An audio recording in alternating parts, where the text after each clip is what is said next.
You've heard the name Stanley Hotel, haven't you? That grand old hotel in Colorado, where the mountains whisper and the snow never quite leaves. It's a place where ghosts seem to linger like the scent of old perfume. But there's a room in that hotel that's been talked about for decades, room 237. It's not just a number, it's a story, a memory, a place where the walls seem to remember what happened long before you arrived. But others say the room is haunted by something older, something that doesn't belong to this world. It's a place where time seems to stand still, and the air is thick with something you can't quite name. And now, as you sit by the fire, you might be wondering, what if the room isn't just haunted? What if it's waiting for someone to uncover its secrets, to find out what really happened there? So, as we light the fire and pour the tea, let's step into that room, that moment, that story. Let's see what secrets it holds and what it might want to tell us. You know, back in the early 1900s, this hotel was a grand dream come true for a man named Frederick Stanley. He built it with his own hands, with a vision of a place that would welcome the weary and the curious. But it wasn't just bricks and mortar, it was a statement.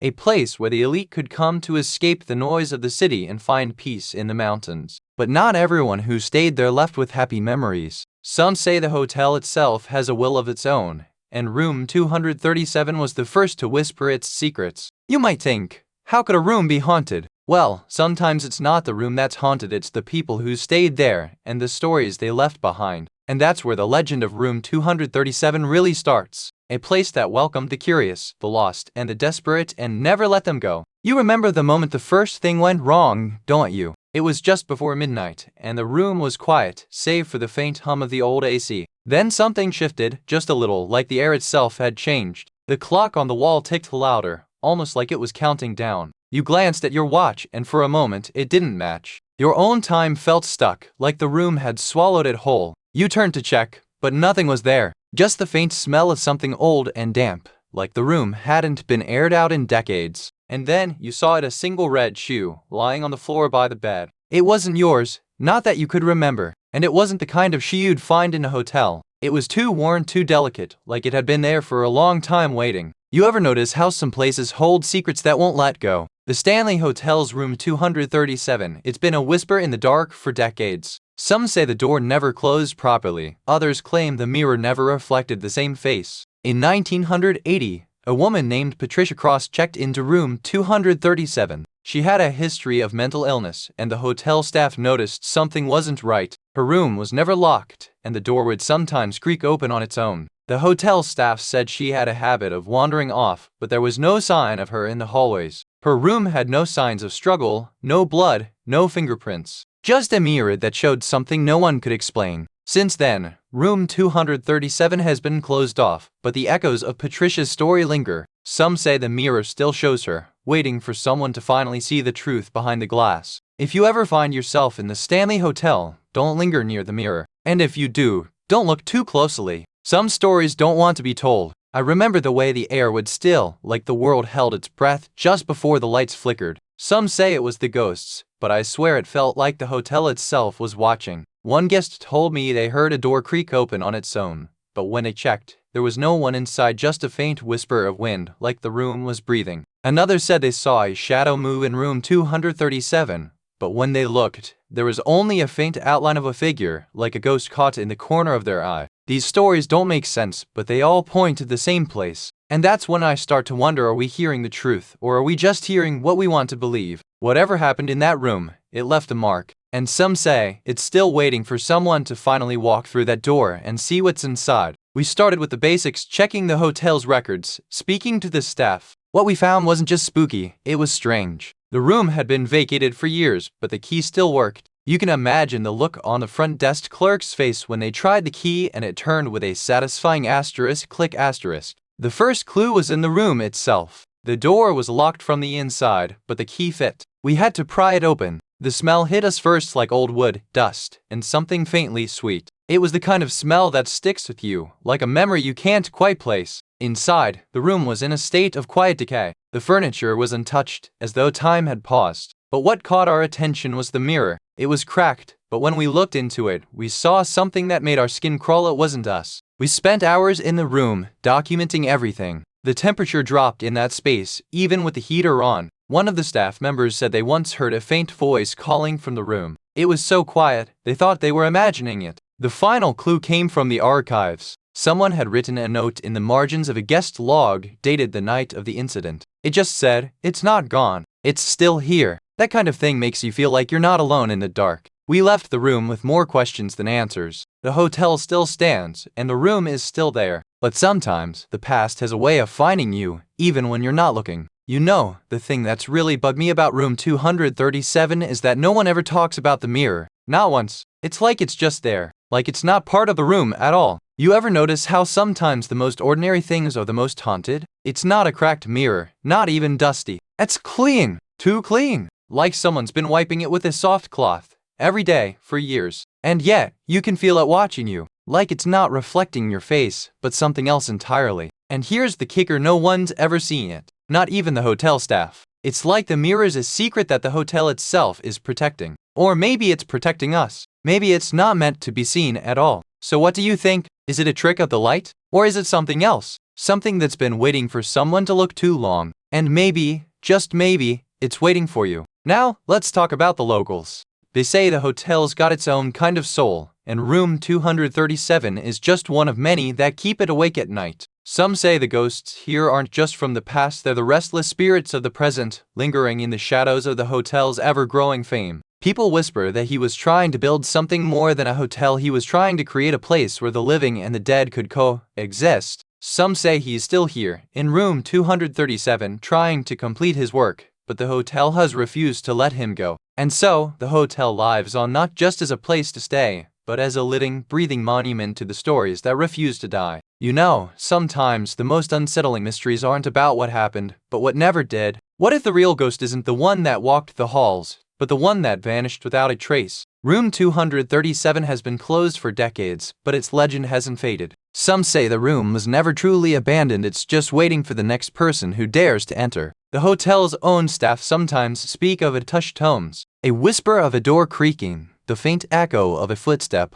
or the feeling of being watched in an empty hallway. And yet, there are those who believe the room still holds its secrets. Some say it's not just haunted, it's a place where the past refuses to let go. So the question lingers, what if the real mystery isn't what happened in room 237, but what still waits inside it, for the next person who dares to walk through its door? You know, sometimes the best hauntings are the ones that don't shout. They whisper, just like the wind through the trees or the creak of an old floorboard. And sometimes those whispers are the only thing left to tell the story. The Stanley Hotel's room 237 may be behind us, but the echoes of its secrets linger. They're not loud, but they're there, waiting for the right moment to remind you that not all stories end with a light switch. There's always another story waiting just around the next corner or behind the next door. And sometimes the best way to find it is to let the silence speak. Quick word from our sponsor. If this sounds like something you'd enjoy, take a look at the Kindle Paperwhite e-reader. There's a link and a QR code on screen right now, and in the description below. Alright, back to it. So, as we wrap up this tale, remember, the night is long, the stories are many, and the best ones are the ones that make you feel just a little bit uneasy. Until next time, stay warm, stay curious, and don't be afraid to listen to the silence between the stories. You've heard of London's ghosts, but have you ever wondered what lies beneath the cobblestones of the Rookery? A place where the air hangs heavy with secrets, and the past refuses to stay buried. Once a bustling center of commerce, the Rookery became a labyrinth of poverty and despair. Its narrow streets were home to the forgotten, the outcast, and those who vanished without a trace. Legends say that the Rookery still hums with the voices of those who once lived and died there. Some claim to hear whispers in the wind or the sound of footsteps trailing behind them. Even today, the Rookery remains a place of mystery. Some say it's a warning, a place where the past is never truly left behind. And some say it's still waiting for someone to listen. You know, the Rookery didn't start as a place of death, it was built to shelter. In the 1840s, the city was overcrowded and the poor had no place to go. The Rookery was meant to be a refuge, a place where the destitute could live in a semblance of dignity. But the design was flawed.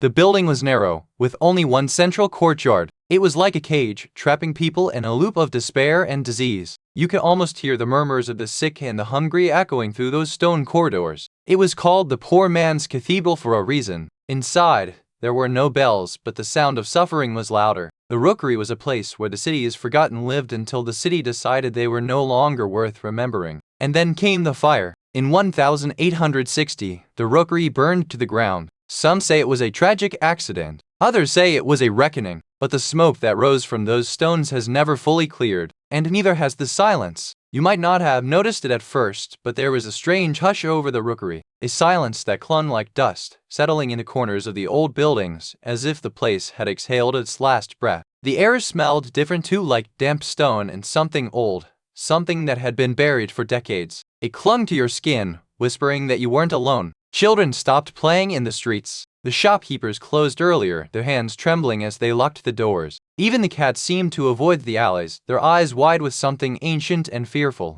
And then came the voices. Not loud, not angry, but soft and insistent, like a whisper in the back of your mind. You could feel them in your bones, in the marrow of your being, telling you to leave. You might have dismissed it as your imagination, but something about the rookery felt wrong, like the place had been waiting, and now it was remembering. You ever wonder what happens when a place becomes more than just a place? When it starts to hold memories that refuse to let go. This is the story of a house that once stood where the river meets the city, and the woman who vanished within its walls. In 1892, Eleanor Vane was the daughter of a prominent London lawyer, beautiful, sharp, and full of ambition. She was the kind of woman who made people remember her, and she made sure they did. One evening, she never returned from the garden. The last anyone saw of her was a silhouette disappearing behind the ivy, her laughter fading into the wind. Her father sent search parties, but the house had already swallowed her whole. The house was sealed off, its doors and windows locked, but the whispers never stopped. And to this day, those who walk the rookery say they hear her voice echoing through the halls, calling for someone to listen. I've spoken to dozens of people who claim to have seen the rookery's ghost. One man said it looked like a woman in a black dress, her face hidden behind a veil of dust and shadow. Another swore he heard a child's laughter echo through the ruins, but when he turned, the sound had vanished into the hollow bones of the building.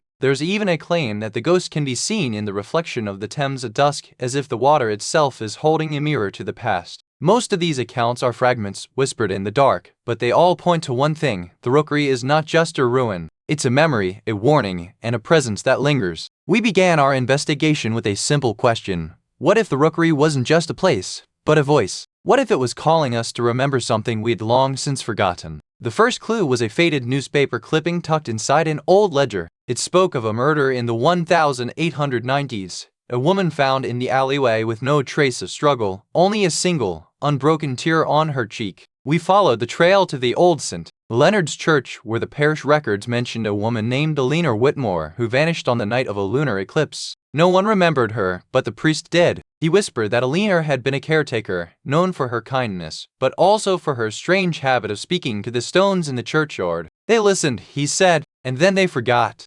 As we walked the churchyard, we found a small, unmarked grave. The soil was fresh, and the air around it felt colder, like a breath had just passed through. It was then that we heard it, a whisper, not from the wind, but from the earth itself. A voice, soft and familiar, asking, "Did you really think you'd find me here?"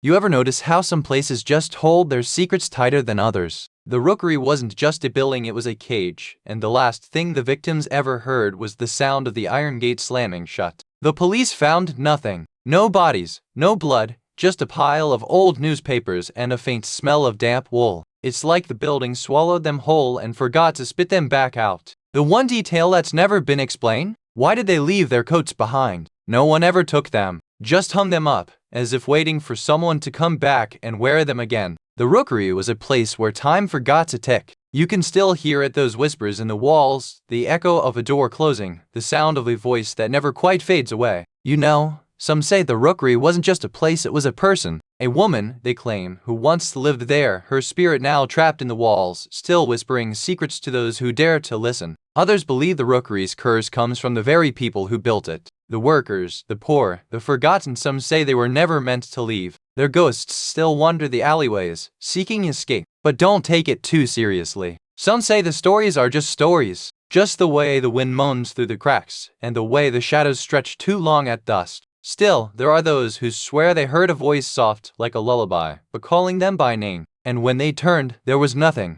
just the echo of a shattered past. You've heard the whispers, but the truth is still buried in the dust of time. The rookery's secrets are still waiting for someone to pull the thread. No one knows exactly who disappeared that night or why the constable's report was never filed, but the silence is louder than any scream. Some say the wind carries the voices of the lost, but others say the wind is just the city remembering what it once held. We may never know the full story, but that's what makes the Rookery so haunting. It's a place where the past refuses to let go. You've heard the whispers of the Rookery, felt the chill in its shadowed alleys, but did you ever wonder what it was like to live there? To breathe the same air as those who vanished into its maze of secrets? The Rookery wasn't just a place, it was a life. A place where survival was a daily act, and hope was a fragile thing. And sometimes, hope didn't last long enough to be remembered. And so, we leave the Rookery behind, not with answers, but with questions. Because the echoes don't fade. They wait, they watch, they remember. But remember this, the stories we tell aren't just about the past, they're about the present.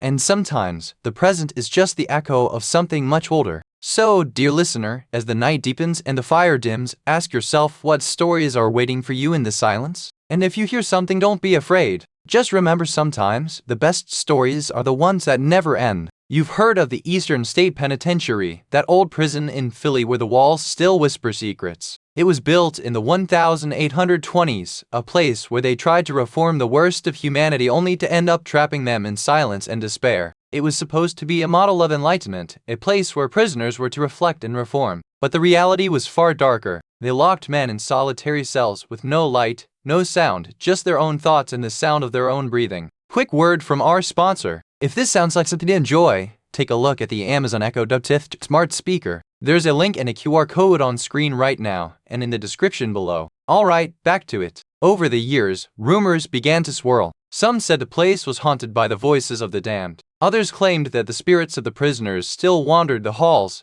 searching for a way out. And then there were the disappearances, people who went in and never came out. Some say the prison was closed in 1971, but the echoes of its past never faded. You can still feel the weight of history pressing down on its stones. And if you listen closely, you might just hear the sound of a cell door creaking open long after it should have been sealed shut. You know, the Eastern State Penitentiary didn't start as a prison at all. It began as a bold experiment in penology, a place where they tried to reform men by isolating them literally. Each prisoner was kept in a tiny cell, no light, no contact, just silence and solitude. The idea was that isolation would break men's will, force them to confront their sins, and make them better. But what they didn't count on was the madness that isolation could bring. Some men just broke. The prison was built in 1829, a marvel of its time, with high stone walls and a clock tower that seemed to echo the silence of the cells. But even then, the whispers started of men who had lost their minds, of voices that never stopped talking, of the sound of footsteps in the dead of night. And then there was the gas house, a place where prisoners were given a gas to make them sleep.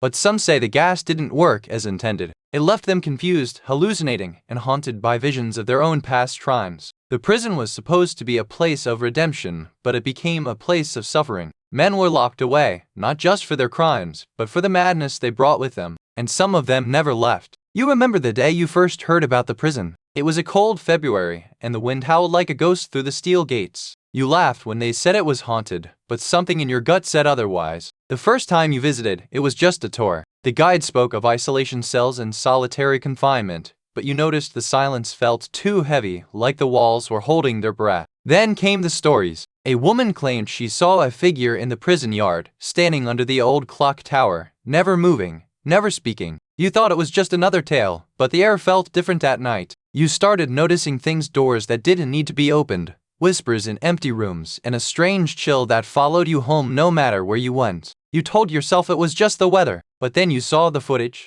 A security camera, old and grainy, capturing a shadow moving in the cell block long after everyone had left. You didn't watch the whole thing. You couldn't. You remember the moment the lights went out and the silence grew thicker than the walls. It wasn't just the cold, it was the weight of something watching, waiting, just out of reach. One night in 1971, a guard walked through the halls and never made it back. The last radio transmission was a whisper, like a breath being pulled from the cold. He was found days later, his body frozen in a cell, his face unmarked as if he'd never been there. They say the cell was locked from the inside. No signs of struggle, no blood, just a man who had been there all along. And the temperature in that cell never rose above freezing, even in the summer. The guards never found a key. They never found anything. Just a man who had been there, in a place that had never been empty. And the cold, it never left. They tried to burn the records, but the truth stays colder than the cell, and somewhere in the silence, the cold still waits for the next visitor. I once spoke to a woman who said she heard a child's voice echoing through the prison's old iron gates. She swore it was the same tone, the same pitch as her own lost daughter who vanished decades ago.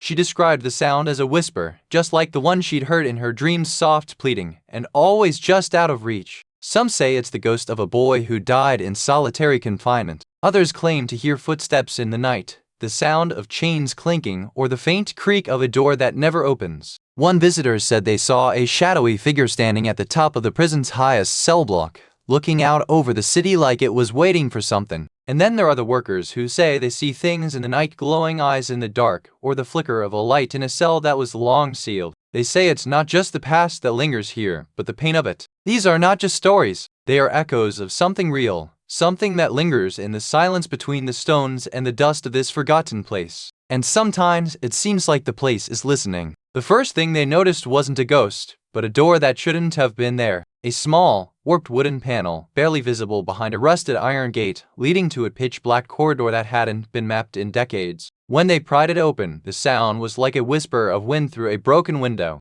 Inside, the walls were covered in faded, curling graffiti words in a language that had long since been forgotten. They found a journal, brittle and yellowed, written in a shaky hand that seemed to waver like the pages themselves. The entries spoke of sleeplessness, of a presence that watched from the shadows, and a final, chilling entry about a voice that said, "I'm not going to sleep."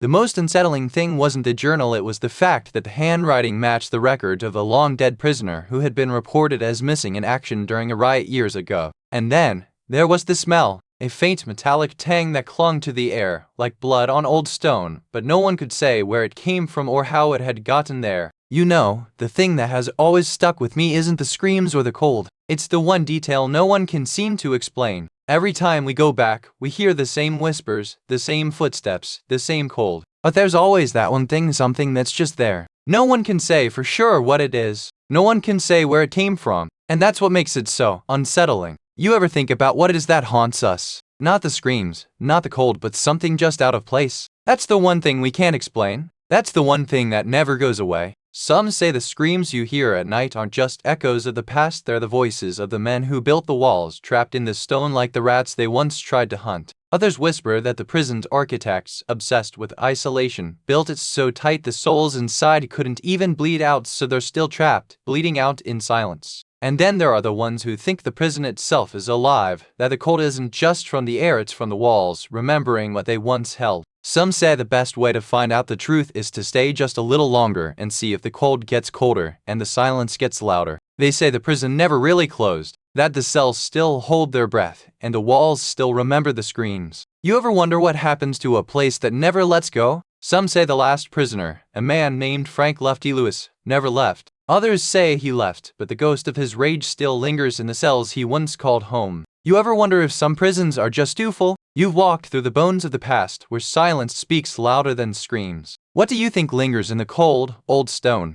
Some say the walls remember the weight of their own history. What would you whisper to a place that's held so much sorrow? The penitentiary is still here, waiting. And the stories? They're never really gone. But the next story, it's waiting for you. What will it be? You've heard of the Grand Canyon, the Rocky Mountains, the desert winds of New Mexico. But have you ever heard the whispers beneath a stone? Carlsbad Caverns, that deep, dark labyrinth of limestone, is more than a tourist trap. It's a place where the earth hums with secrets and the silence is heavy with something older than time. This isn't just a cave. It's a cathedral of stone with towering columns, vast chambers, and a sky that feels miles away. The air is cool, damp, and carries the scent of mineral and earth. But it's the voices, those faint, echoing whispers, that make the place feel alive. You might not hear them all the time, but if you're alone, and the air feels still, and the silence is too loud, you might hear them. They're not just echoes. They're voices reaching out, like someone is calling your name from the dark, from the stone, from the past. And that's where the mystery begins.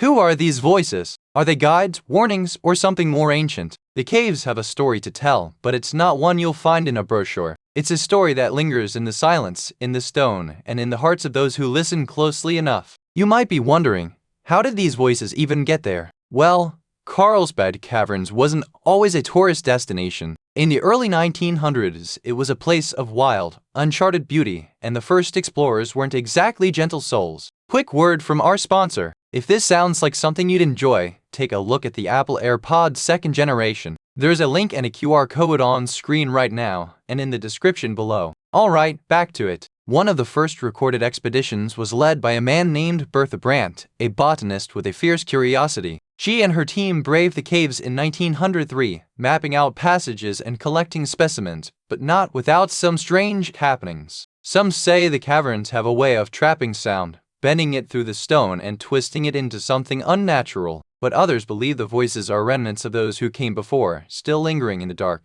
There's a local legend about a lost miner who vanished in the 1880s, and his voice has been heard in the caves ever since. Whether it's a ghost or a trick of the acoustics, no one knows for sure. What do you think? Are these voices a warning, a memory, or something else entirely? The caves have a way of keeping their secrets, and sometimes they only tell them to those who listen closely. You remember how the air felt in those caves, cool, damp, and thick with the scent of earth. But something changed. The silence didn't feel natural anymore, like the walls were holding their breath. The first time it happened, it was just a whisper, not from the wind, not from the rocks, just a voice, low and trembling, like a child trying to speak through a closed door. Then came the laughter, not the kind you hear in the dark, but something deeper, something that made the hair on your neck stand up, like the cave itself was mocking you. People started to leave, not because they were scared, but because they said the caves were no longer safe. Some claimed the voices were calling them by name. The park rangers tried to explain it away, just echoes, just the wind. But you could tell they weren't entirely sure. And that's when the real fear started. You remember the echo, don't you? That hollow, familiar sound that clings to the stone like a whisper in the dark. It's not just the caverns, it's the memory of someone who never made it out. It was 1925, and a group of young explorers set off into the depths. They were eager, full of life, and utterly unprepared for what lay ahead. The last radio transmission was a single word: help.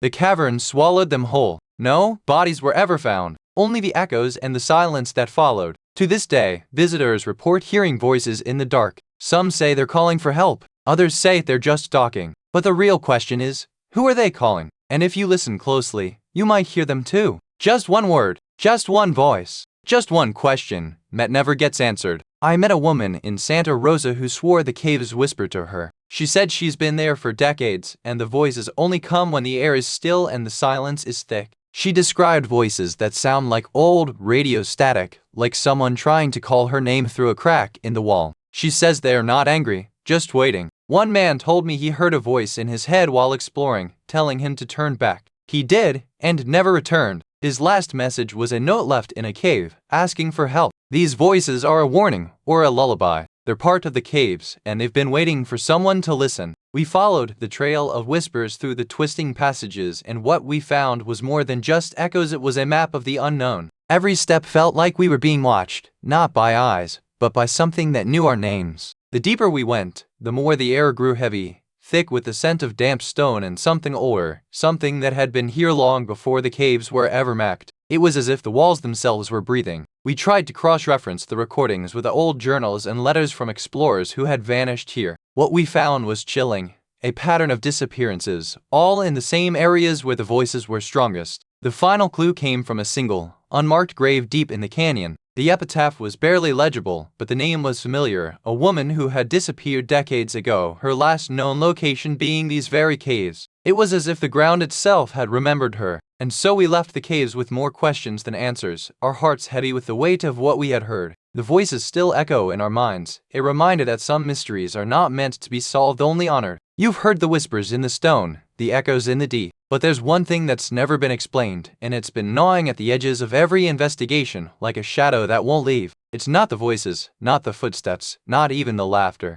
It's the silence that follows. The kind of silence that makes your skin crawl, like the world has forgotten to breathe. They've tried everything. They've listened, they've recorded, they've waited, but the silence always returns. And it's not just the absence of sound, it's the weight of it, pressing in like a secret that won't be told. So now you're here, you and me, and I wonder, what are you hearing? What do you think it is? And more importantly, what do you think it wants? You've heard the whispers, but have you ever wondered what the locals truly think? Some say the caves hum with the sorrow of lost souls, and others claim the voices are just the wind playing tricks. There's a local legend about a hiker who vanished in 1972, and the caves have never stopped echoing his last words, "Help me." Some say it's a warning, others say it's a ghost who's still waiting for someone to listen. Some folks believe the caves are a kind of natural speaker, amplifying emotions and memories. A visit might bring back a long-forgotten grief or a buried truth you never wanted to remember. But don't take it too seriously after all, the caves are just a place. Unless, of course, you're one of the few who have heard the voices and never quite stopped hearing them. So, what do you think?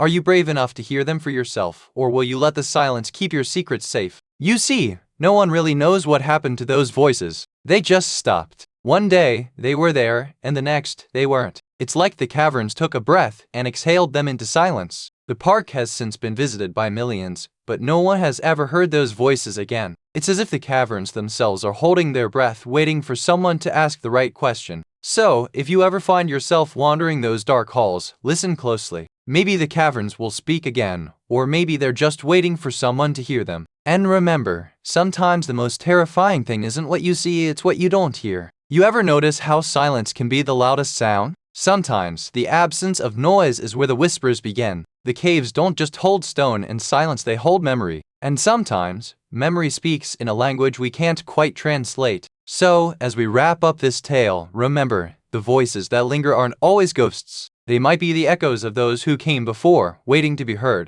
And if you're ever wandering through these caves, listen closely. You never know what might be calling you back. You heard of the asylum, haven't you? That place where the walls still whisper the names of the lost. Saint-Rémy on the edge of the French countryside, where the trees seem to lean in like they're listening. It was built in the 1800s, a time when madness was seen as a punishment, not a sickness. They called it the sanctuary of souls, but the souls never left. The walls held them, and the silence was louder than any scream. But the stories don't end there. There are whispers of a young woman, a patient who never left. Her name is lost to time, but her voice is said to still echo through the halls, searching for someone to hear her. And if you're brave enough to go inside, you might hear her. Or maybe you'll just hear the walls, remembering what they once held. But be warned, once you start listening, the silence begins to speak. You know, the asylum of Saint-Rémy wasn't always a place of suffering. It began in the 18th century as a kind of sanatorium for the mentally ill, built by a French nobleman named Pierre-François de Vaudreuil. It was meant to be a place of healing, not punishment. Patients were treated with a mix of herbal medicine, art therapy, and even music. But the world was changing, and so was the understanding of mental illness. One of the most infamous figures to be treated there was a young woman named Emilie, who claimed to hear voices in the walls. She was placed in a cell with thick stone walls and a small window that never seemed to open. But it wasn't just the patients who suffered. The staff, too, were haunted by the weight of their duty. Some left, some stayed, and some disappeared without a trace. The walls remembered, and the silence spoke louder than words. And so, the asylum became more than a place of treatment, it became a place of mystery. A place where the past refused to stay buried, and the walls still whisper, even now. Quick word from our sponsor. If this sounds like something you'd enjoy, take a look at the Fire TV Stick 4K streaming device. There's a link and a QR code on screen right now, and in the description below. Alright, back to it. You remember how the air felt that first night? Thick and heavy, like the walls were breathing. The silence was too loud, and the moonlight barely made it through the stained glass. The nuns said it was just the wind, but you noticed the doors creaking when no one was near. It was like the house had a mind of its own, and it wasn't happy. You tried to convince yourself it was just the cold, the age of the place, the memories of those who had come before. But the whispers didn't stop. They got louder, more insistent. One night, you woke to the sound of laughter. Not from the ceiling, not from the floor, but from the walls themselves. It was a sound that didn't belong to this world. You began to wonder if the walls were trying to tell you something. Or maybe they were trying to remind you that some secrets are never meant to be forgotten. You know, some places don't just whisper secrets, they scream them. Saint-Rémy was one of those places. The walls, they were alive with pain, with fear, with the cries of the mad. One night, in the dead of winter, a nurse named Madeleine was tending to the patients. She had always been kind, always patient, but that night, she heard something that didn't sound like a human being. The next morning, Madeleine was gone. No note, no trace. The staff found her door ajar, but the room was empty. The only thing left was a single, blood-stained handprint on the wall, as if someone had tried to claw their way out. They never found her, but the asylum still echoes with her voice wailing, pleading, calling out to anyone who will listen. And some say, if you stay long enough, you can hear her whisper your name. I remember the first time I heard the wails. It was late one evening in the archives, and the silence was so thick it felt like it might swallow the light. The sound came from the farthest corner, like a child crying in the dark, but there was no child. The next morning, I asked the caretaker if he'd heard anything. He looked at me like I'd asked if the moon had ever been a woman. "You don't hear the walls," he said. "You feel them." One of the few living witnesses, a former patient, described the walls as whispering in a language that wasn't meant for us. She said the voices followed her even after she left, like they were never really gone. And then there was the night a young man claimed to hear the walls singing in harmony, as if they were remembering something someone long forgotten. He said the song ended when the sun rose, but the silence left him trembling. These are not just stories. They are echoes of something that still lingers, something that doesn't let go. And if you listen closely, you might hear it too. We began by tracing the asylum's history, poring over yellowed records and faded photographs. The staff said the walls held more than just patients, they held secrets. One document mentioned a patient named Leah, who vanished during a storm. No records of her leaving, no body, just a single locket found in the basement, her name engraved inside. In the silence, we heard it, a faint, rhythmic tapping, like fingers against stone. It came from the far end of the room, near where Leah's locket was found. We followed the sound, but when we reached the corner, there was nothing. Just a pile of dust and the faintest whisper, like the voice of someone who'd been forgotten. The staff told us the asylum had been abandoned for decades, but the walls still remembered. Some say the echoes of Leah's voice can be heard in the night, pleading for someone to find her. You know, the real mystery isn't the ghosts or the madness, or even the walls themselves. It's the one detail that no one ever asked about. They found the patient's journal, full of drawings and frantic scribbles, but not a single mention of that mark. It wasn't in the records, not in the blueprints, not even in the maps of the asylum's layout. Some say it's a patient's signature, others claim it was left by a doctor, but the truth is, no one really knows. It's just sitting there, like a silent accusation, waiting for someone to ask the right question. And that's the thing no one ever asked. Not the historians, not the researchers, not even the locals. They just walked past it like it was part of the walls and not a secret that had been waiting to be uncovered. You've heard the whispers, haven't you? The ones that say St. Remi wasn't just a place for the mad, but a place where the mad never left. Some say the walls remember the voices that once echoed through them, those of patients, of doctors, of the desperate and the broken. There's even a legend that the asylum was built on the site of an old convent, and the nuns' ghosts still haunt the halls, searching for the souls they couldn't save. But no one knows for sure. The truth is buried under decades of silence, and the walls still hum with what they've seen and what they've kept. So when you hear the wails, ask yourself, what are they trying to tell us? And why do the walls still remember? You've heard the whispers, felt the pull of the past, but the truth, it still lingers like a shadow at the edge of the candlelight. No one knows what really happened in St. Remi. Some say the walls still remember. Some say the voices are still there, just waiting for someone to listen. But who is listening now? The records are silent. The doctors are gone. And the patients? Their stories are buried beneath layers of time, dust, and silence. But if you listen closely, if you let the silence settle around you, you might just hear it again, the whisper, the wail, the echo of something that never left. And if you do, you might just wonder, was it a ghost?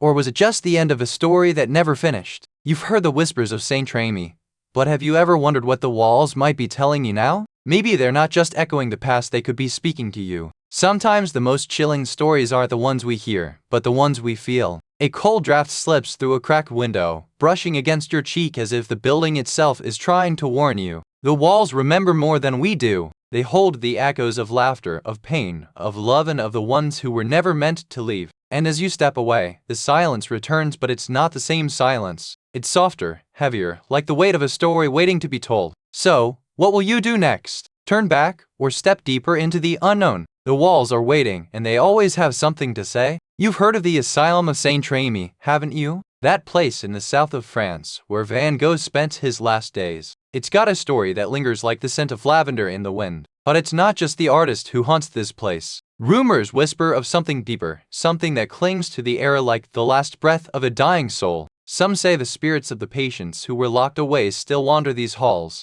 Others claim the walls themselves are alive, remembering every scream, every cry for help. And then there are the visitors, those who come seeking answers or simply seeking something to believe in. But once you step through those doors, you might never leave the same. So, what do you think? Are you ready to listen to the whispers that still echo through these halls? Or are you afraid to find out what's waiting in the dark? You ever wonder how a place like St. Remi came to be? It wasn't just a pretty place for the wealthy to visit. It started as a hospital, a place where the broken and the mad found some kind of solace. Back in the 1830s, it was a refuge for the mentally ill, but it was far from kind. The patients were often kept in silence, their suffering hidden behind locked doors and heavy curtains. Dr. Pierre Falco, the founder, had a vision of healing, but his methods were harsh. He believed in restraint and discipline, even if it meant locking people away for years at a time. The asylum grew, and with it, its reputation. Some say the patients weren't just treated, they were kept in silence, in rooms that echoed with whispers of the ones who never left. And so, St. Remy became more than a place. It became a symbol of both hope and despair, a place where the line between healing and harm blurred, and where the past still lingers in every whispering wall. You remember the first time you heard it, don't you? A whisper in the hallway, just loud enough to make you turn your head, but quiet enough to vanish when you looked. It wasn't a word, just a sound like a breath held too long or a sigh caught in the throat. You laughed it off, told yourself it was the wind, or the pipes, or maybe even your own imagination. One night, you found a note on your desk, written in your own handwriting, but with words you didn't remember writing. It said, "They're waiting for you." You told yourself it was just a dream, or a trick of the mind, but the more you tried to ignore it, the louder it became. You could almost hear it now, like the walls themselves were breathing. And then you realized this place was never just empty. It was waiting for someone to listen. You see it now, don't you? That last flicker of candlelight, casting long shadows across the stone walls. The air is thick with the scent of old wood and something else, something that lingers, even when the fire dies. Quick word from our sponsor. If this sounds like something you'd enjoy, take a look at the Stanley Quencher 40 tumbler. There's a link and a QR code on screen right now, and in the description below. Alright, back to it. That was the night the nurse vanished. No one saw her leave. No one heard her scream. Just the sound of her voice, calling for help, echoing through the halls until it stopped. And the silence that followed was louder than any scream. They found her journal later, tucked beneath the floorboards. The last entry was dated the night she disappeared. She wrote of whispers, of footsteps, of a presence she couldn't name. And then, she wrote, "I think I've been here before."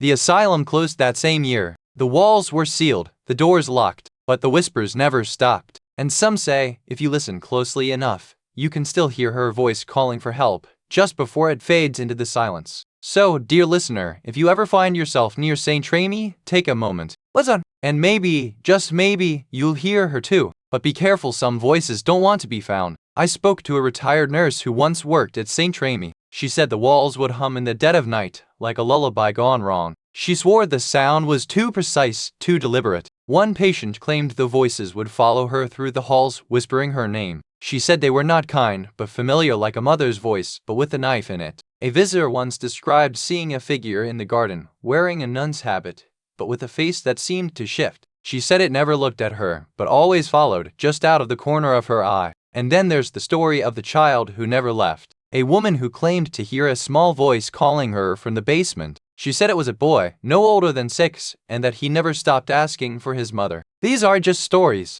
They're echoes of something real, something that lingers in the bones of this place. And I think, dear listener, you might hear it too if you listen closely. We followed the whispers through the crumbling corridors, our flashlights cutting through the thick, damp air like knives. The silence between our footsteps was louder than the noise we made. The walls seemed to hum with a low, resonant vibration, as if they remembered the voices of the long-gone patients. We couldn't tell if it was the building or something inside it. In the archives, we found a ledger from 1897. The ink had faded, but the names, some repeated, some missing, spoke of a pattern we couldn't yet understand. The more we dug, the more we realized the asylum wasn't just haunted, it was hiding something. A secret buried beneath a stone, older than the building itself. And then, just as we thought we had the story, the walls began to whisper again, this time in a language none of us understood. You know, the real mystery isn't the ghosts or the madness, it's the one thing that's never been explained. The one thing no one seems to want to talk about. It's like someone tried to erase it,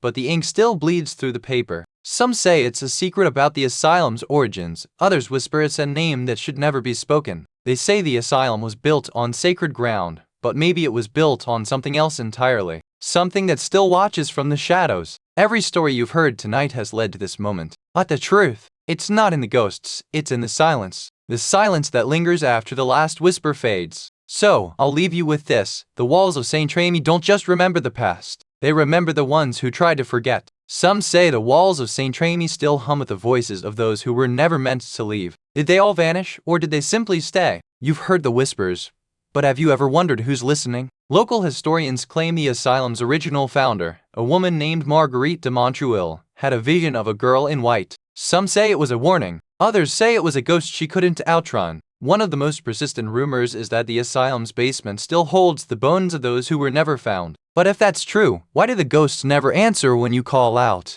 There are even those who say the asylum doesn't just haunt the living, it haunts the dreams of those who visit, drawing them into its walls with a voice that sounds like their own. So, what do you think? Is St. Remy a place of madness, or is it simply a mirror showing us our own darkest fears, one whisper at a time? Some say the walls still hum with the voices of those who never left. Others claim the echoes are just the wind, or the trees, or the memory of a place that once held so much pain. But what if the whispers aren't just sound? What if they're a language, a plea, or a warning from a mind that still clings to the world it was forced to leave behind? We may never know what the walls want to tell us, but as long as they stand, and as long as the wind carries their voices, the story will never be complete. So, dear listener, what do you think? Are you listening? Or are you just passing through? You know, sometimes the quietest places hold the loudest secrets. The walls here didn't just whisper, they remembered. And sometimes, the past doesn't stay buried. It lingers, waiting for the right moment to speak again. So as you prepare for the next tale, I'll leave you with this. Listen closely, and maybe, just maybe,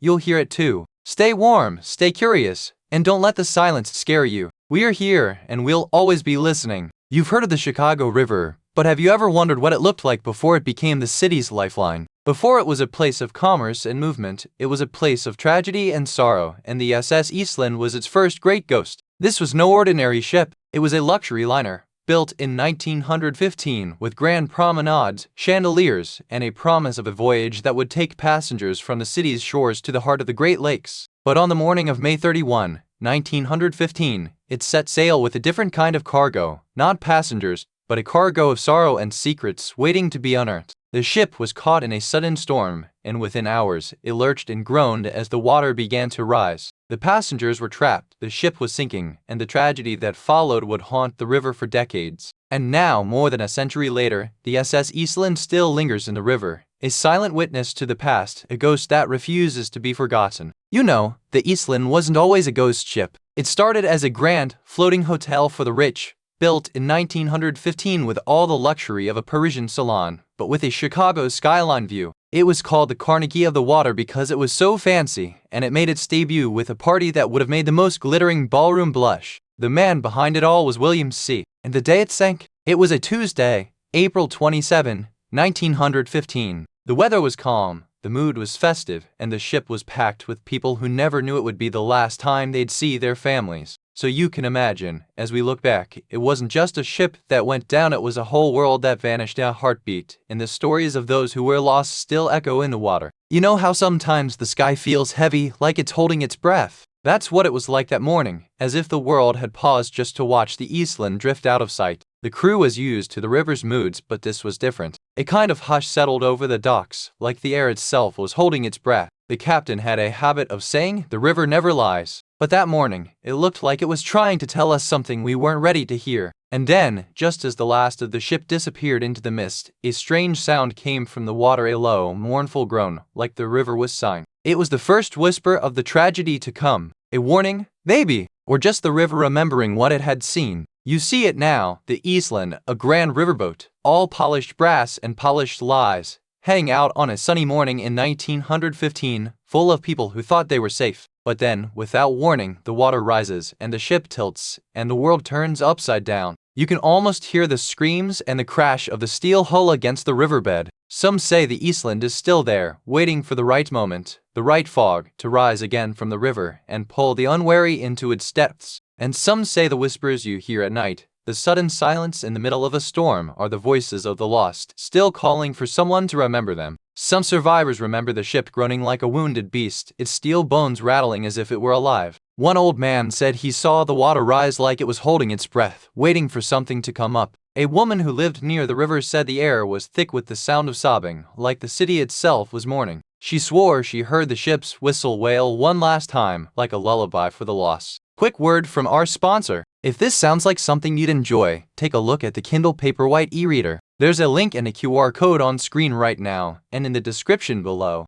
Alright, back to it. A cook on board claimed he saw shadows moving in the engine room, not of men, but of something else, something that made the lights flicker and the air grow colder, like the ship was trying to tell them to leave. One sailor, years later, said he still dreams of the ship's final moments, its lights going out one by one, like the soul being pulled away piece by piece, and a river swallowing it whole. Some say the Eastland never truly sank, it just went quiet, waiting for the right moment to rise again, to tell its story in a voice that only those who listened closely could hear. The investigators started with the records, sifting through brittle pages and faded ink. They found names, dates, and the faintest traces of what happened that day, like ghosts trying to whisper through time. One name kept popping up: Margaret Smith. She was a stoker on the Eastland, and her story was the only one that made the investigators pause, like the wind catching in their chest. They found her belongings in a storage locker, untouched for decades: her work badge, a faded photograph of her family, and a small, unmarked box. Inside was a single, crumpled letter from her husband,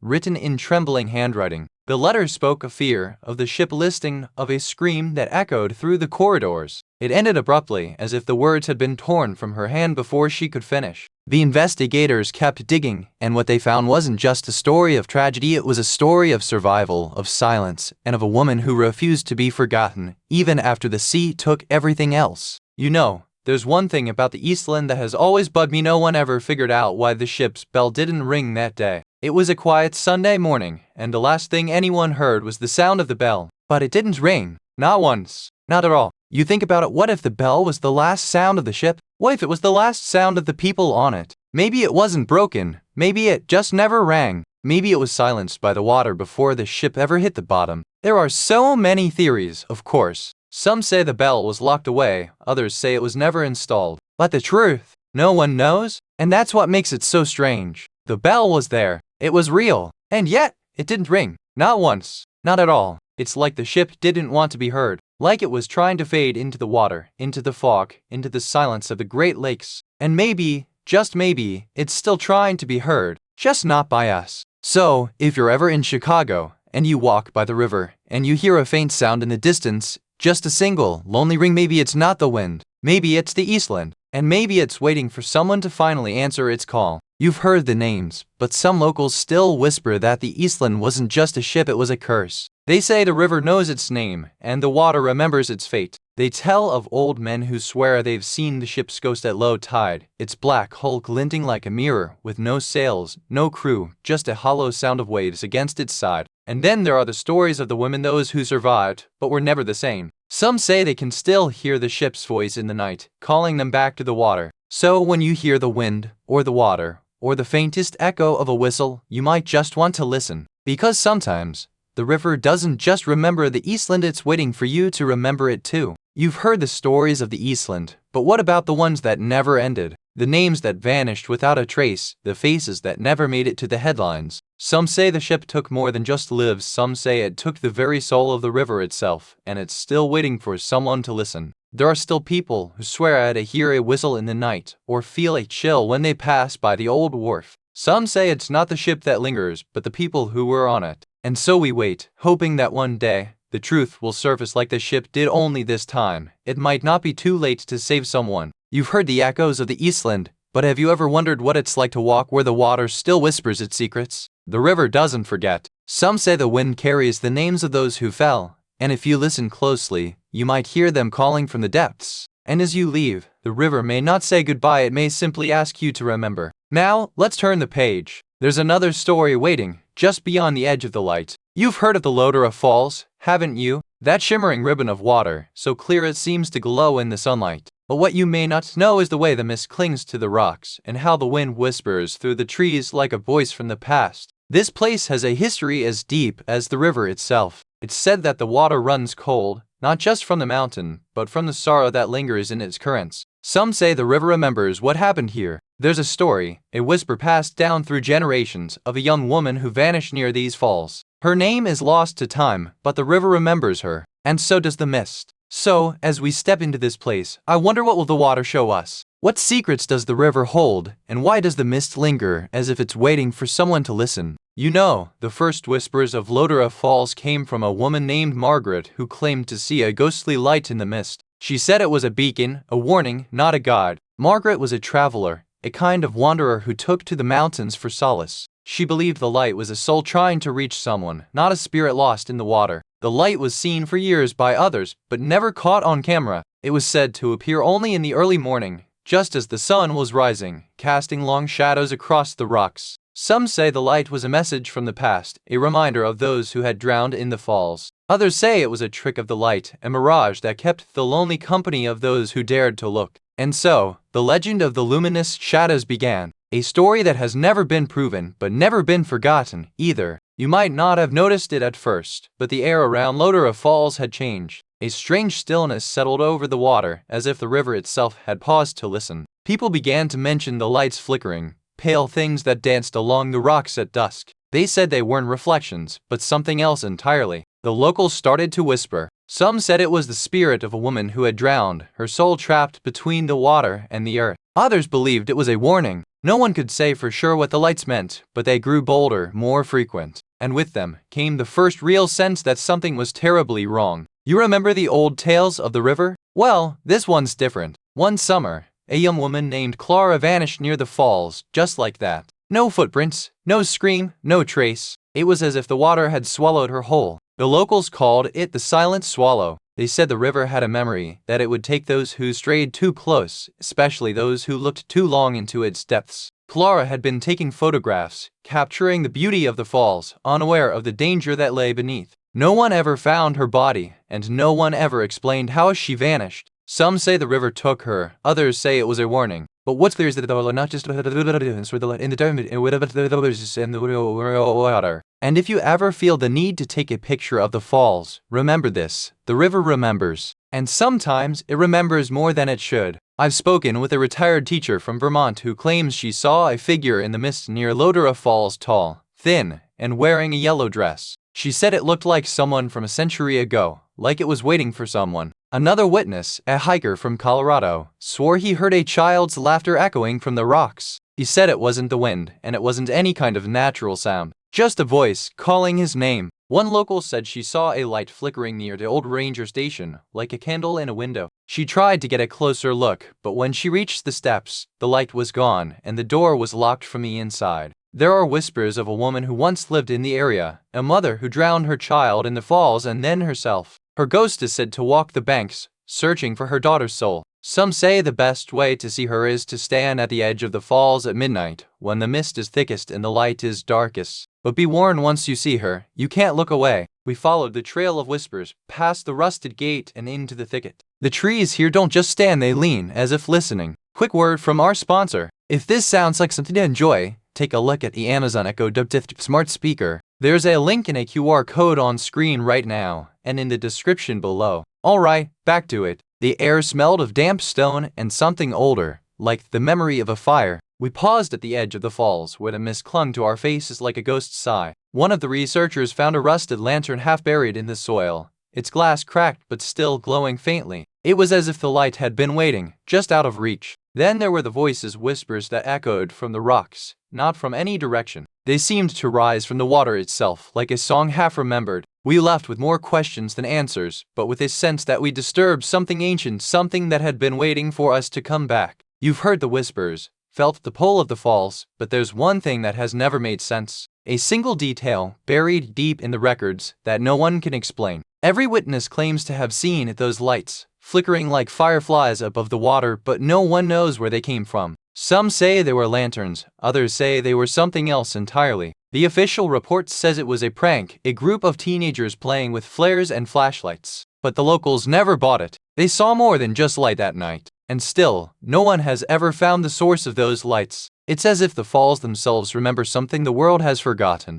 You've heard the whispers, but what do the locals truly believe? Some say the falls are a gateway, not a boundary, and that the light is a beckoning, not a warning. What if the river isn't just water? Others claim the light is the ghost of a woman who drowned in the 1800s, still searching for her lost child. She is said to appear at dusk, her dress glowing like the river itself. Have you ever seen the light when the sun sets? It's not just light, it's a memory. What if the light isn't just a phenomenon, but a story waiting to be told? Maybe it's not about fear, but about connection. Maybe it's not about the past, but about the present. What if it's calling you? And if you ever find yourself drawn to the light, remember, the river is a mirror. It shows you what you bring with you. What do you hope to see when you look into its glow? The mystery remains unsolved, a thread left dangling in the mist. No one knows if it was a woman, a child, or a traveler who vanished. Was it the cold, the dark, or something else entirely? Local legends whisper of a ghostly figure seen near the falls, a woman with a lantern, calling out to those who wander too far. But no one can say if it's a warning or a memory.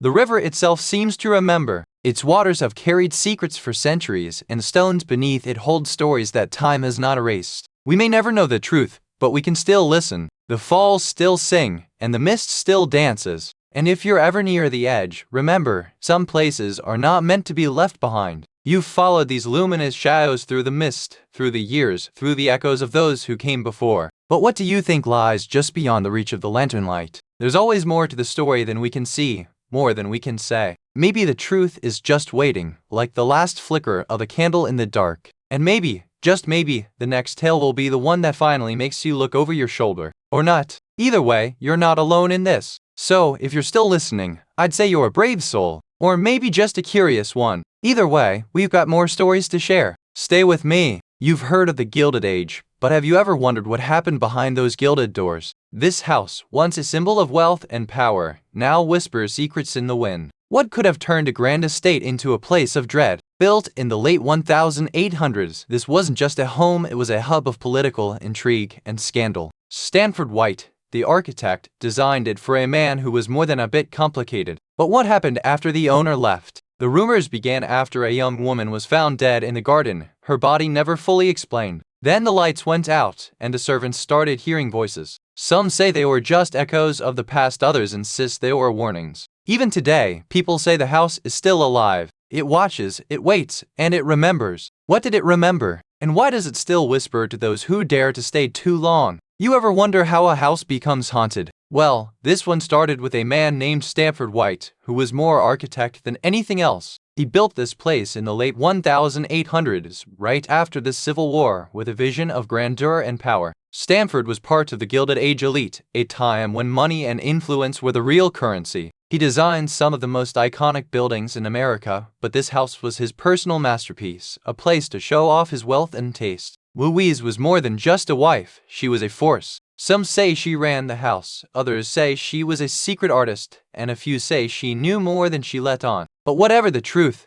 the house became a place of both creation and conflict. And then came the tragedy. One night, something happened in that house that changed everything. Whether it was murder, madness, or a simple accident, the events that followed would shape the house's legacy for generations. That's the beginning of the story, and it's a story that's still being told, in whispers, in shadows, and in the silence that lingers long after the lights go out. You know how sometimes the first sign of something being off is just a whisper of a smell, like old perfume or something that doesn't belong? That's what happened here, the first real hint that something was wrong. The family said it was just the house settling, but the scent was different, older, like it had been trapped there for decades. It clung to the curtains, the floorboards, even the air you breathed. It wasn't loud, just there, like someone was whispering in the dark. The family tried to brush it off, but you could see the way they'd stop in their tracks, listening, waiting for the next sound. Then came the cold spots. Not the kind from an open window, but a sudden chill that made your skin prickle, even in the middle of summer. It wasn't just the house, it was something else, something waiting. The first signs were subtle, like a bad dream you can't quite remember. But they were there, and they were growing stronger. And you could feel it, something was watching, waiting for the right moment to show itself.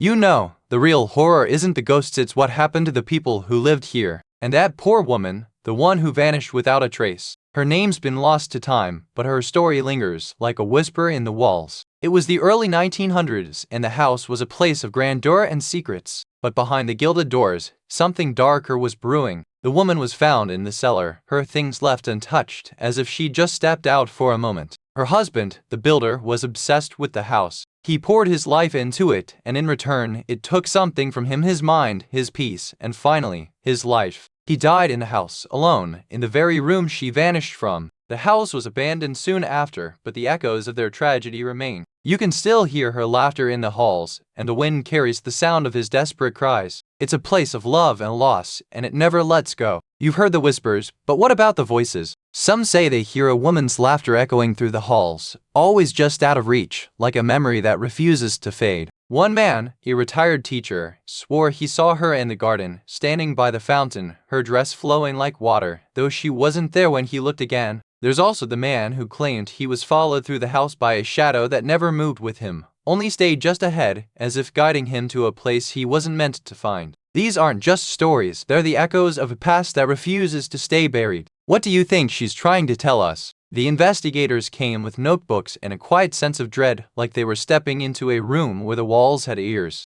They moved slowly, as if the air itself might resist their presence. They found letters written in a shaky hand describing a child's laughter that never stopped. The writer was a distant relative, and the ink had faded like the memory of the sound. One door led to a bedroom with a child's bed, its canopy frayed and the sheets stained with age. The investigators found a small, hand-carved doll with a missing eye and a note that read, "She never left."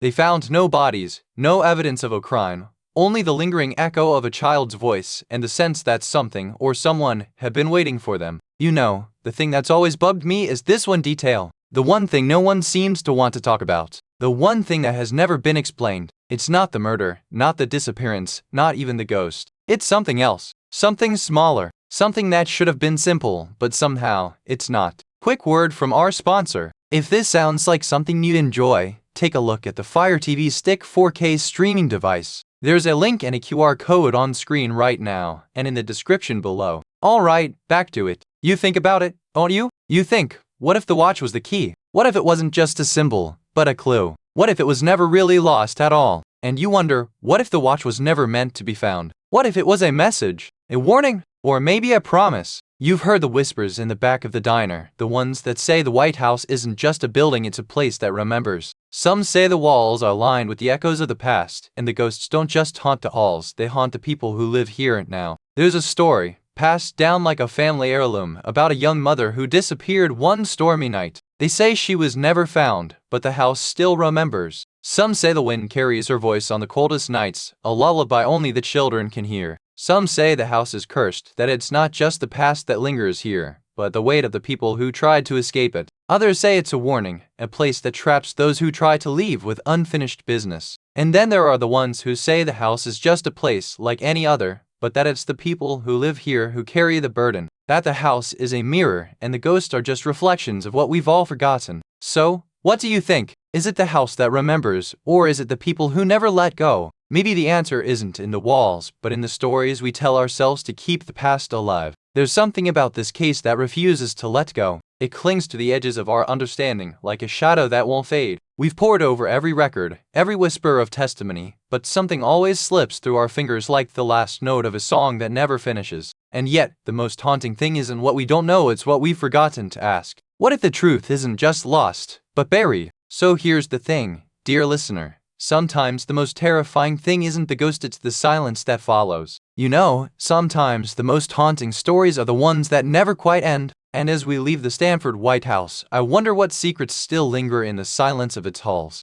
The wind whispers through the trees like a forgotten lullaby, and the stones seem to remember every ghost who ever walked this ground. Oh, remember, my dear listeners, the truest horror isn't in the stories we tell, but in the ones we let fade into the dark. So, I'll leave you with this. The Stanford White House may be quiet now, but its echoes will always be waiting for the next curious soul. You've heard of the Asylum of St. Remy, haven't you? A place where the walls don't just echo, they scream. It's in the south of France, nestled in the hills of St. Remy de Provence, where the sun sets slow and the shadows grow long. Built in the 18th century, it was once a haven for the mentally ill. But the patients didn't just suffer from madness, they suffered from something far more sinister. And the walls, they remember. Local legends say that the patients who were locked away in the deepest cells never truly left. Their voices still linger in the walls, trapped between the stone and the silence. And some say you can still hear them if you listen closely. The air is thick with the weight of history, and the silence is broken only by the sound of the wind. It's not just a place, it's a memory that refuses to fade. You ever wonder how a place like St. Remy ended up being a place of screams and silence? It started in the 17th century, when a French nobleman named Jean-Baptiste de la Motte decided to build a refuge for the mentally ill only to turn it into a prison for the poor and the mad. The place was called a hospital, but in reality, it was more like a hovel where the sick and the desperate were thrown together with no real care. The patients were chained to the walls, and the air smelled of damp stone and despair.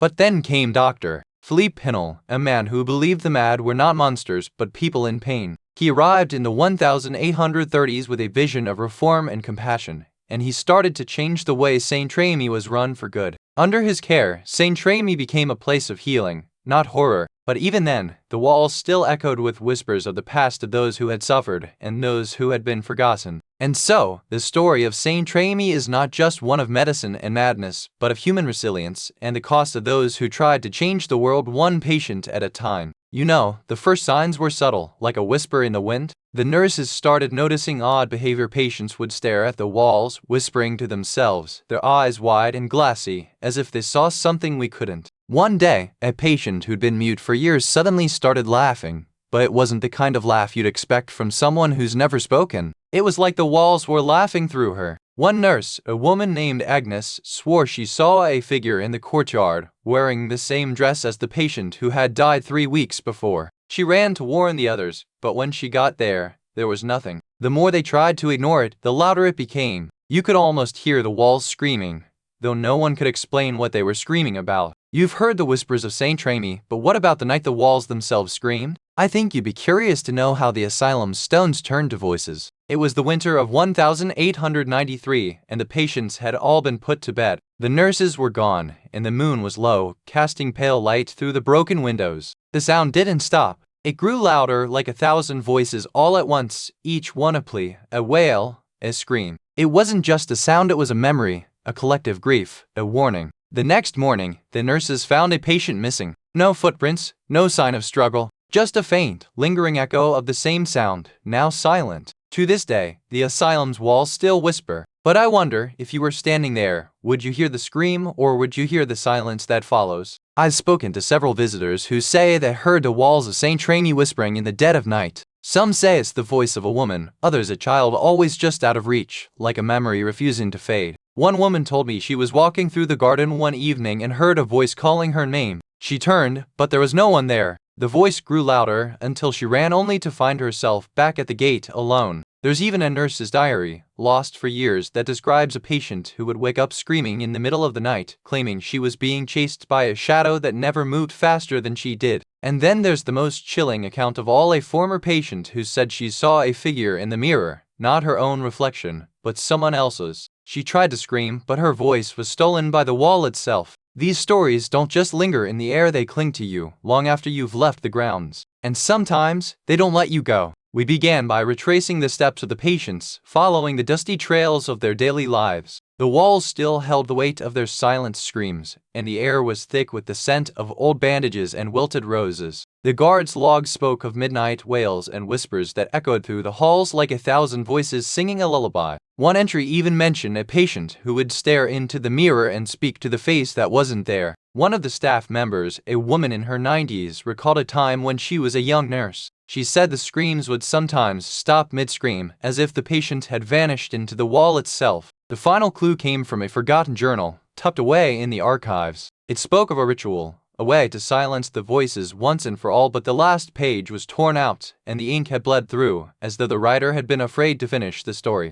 And so we left with more questions than answers, the walls still whispering, the silence heavier than ever, and the echoes of the past refusing to be buried. You ever wonder what happens when a place is so full of sorrow it starts to scream back? The asylum's walls didn't just whisper, they screamed asterisk. And no one knows why. They say the screams came from the patients, but the doctors never found a single one who remembered hearing them. Just the walls repeating the same sound, like a broken record. No one ever found the source of the sound, not even the investigators who came after the asylum was abandoned. It was like the place had a mind of its own, and it wasn't ready to let go. And that's the one thing they never explained. Not the screams, not the patients, not the doctors. Just the walls still, silent, and waiting for someone to listen. You've heard the whispers in the town square, the ones that say the walls still remember. Some say they hear the voices of the patients, trapped in the stones like ghosts in a cathedral. Quick word from our sponsor. If this sounds like something you'd enjoy, take a look at the Stanley Quencher 40 Oz tumbler. There's a link and a QR code on screen right now, and in the description below.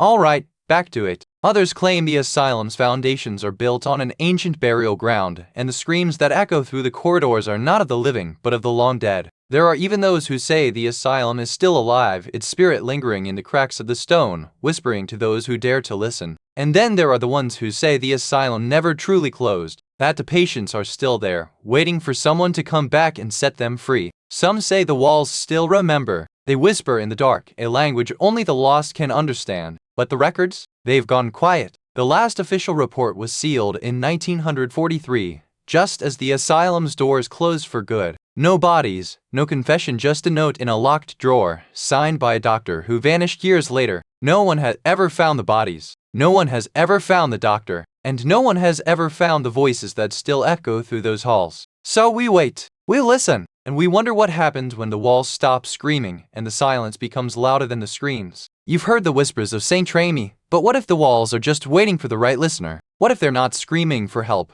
but for someone to finally listen? Sometimes, the most haunted places are the ones that seem the least disturbed. A quiet garden, a forgotten door, a single candle left burning in the dark. I wonder, dear listener, if you've ever felt the weight of something unseen, something that lingers long after the lights go out. The walls of St. Remy may have their own secrets, but they're not the only ones. There are countless other stories waiting in the quiet, just beyond the firelight. So, as the night deepens and the firelight fades, I'll leave you with this: the stories don't end here. They wait for you, just like they've always waited for us. You've heard of the Asylum of St. Remy, haven't you? That place where Van Gogh spent his final years, and where the walls still hum with the echoes of the lost. It was a place of healing, once, until the screams turned to silence and patience vanished into the shadows of its labyrinthine corridors. You know, the Asylum of St. Remy wasn't always a place of sorrow. Back in 1862, it was a grand, white stone hospital, a beacon of hope for the mentally ill. It was built with the best intentions, but the walls began to whisper before the patients did.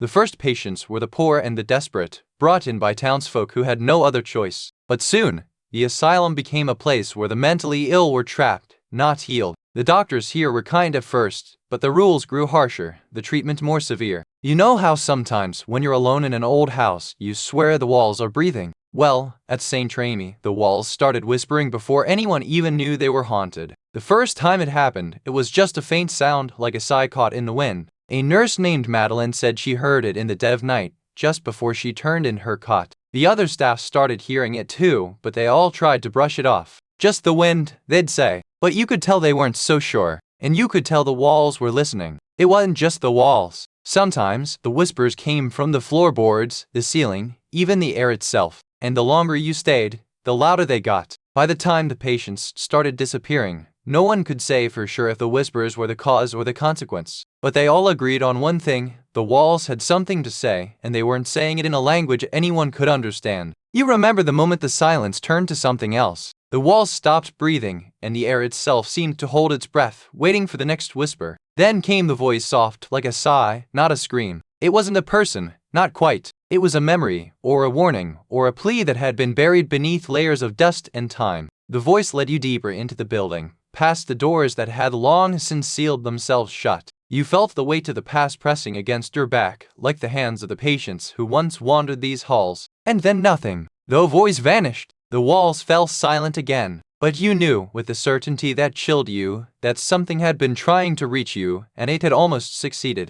I met a woman in the 1980s who said she visited St. Remy in the summer of 1977. She told me she saw a figure in the garden, wearing a white dress, standing at the edge of the pond, never moving, never speaking, just watching. She said the figure didn't seem afraid or angry, just waiting. When she asked what it was, the woman said, "It's not a ghost. It's a patient." She was never found.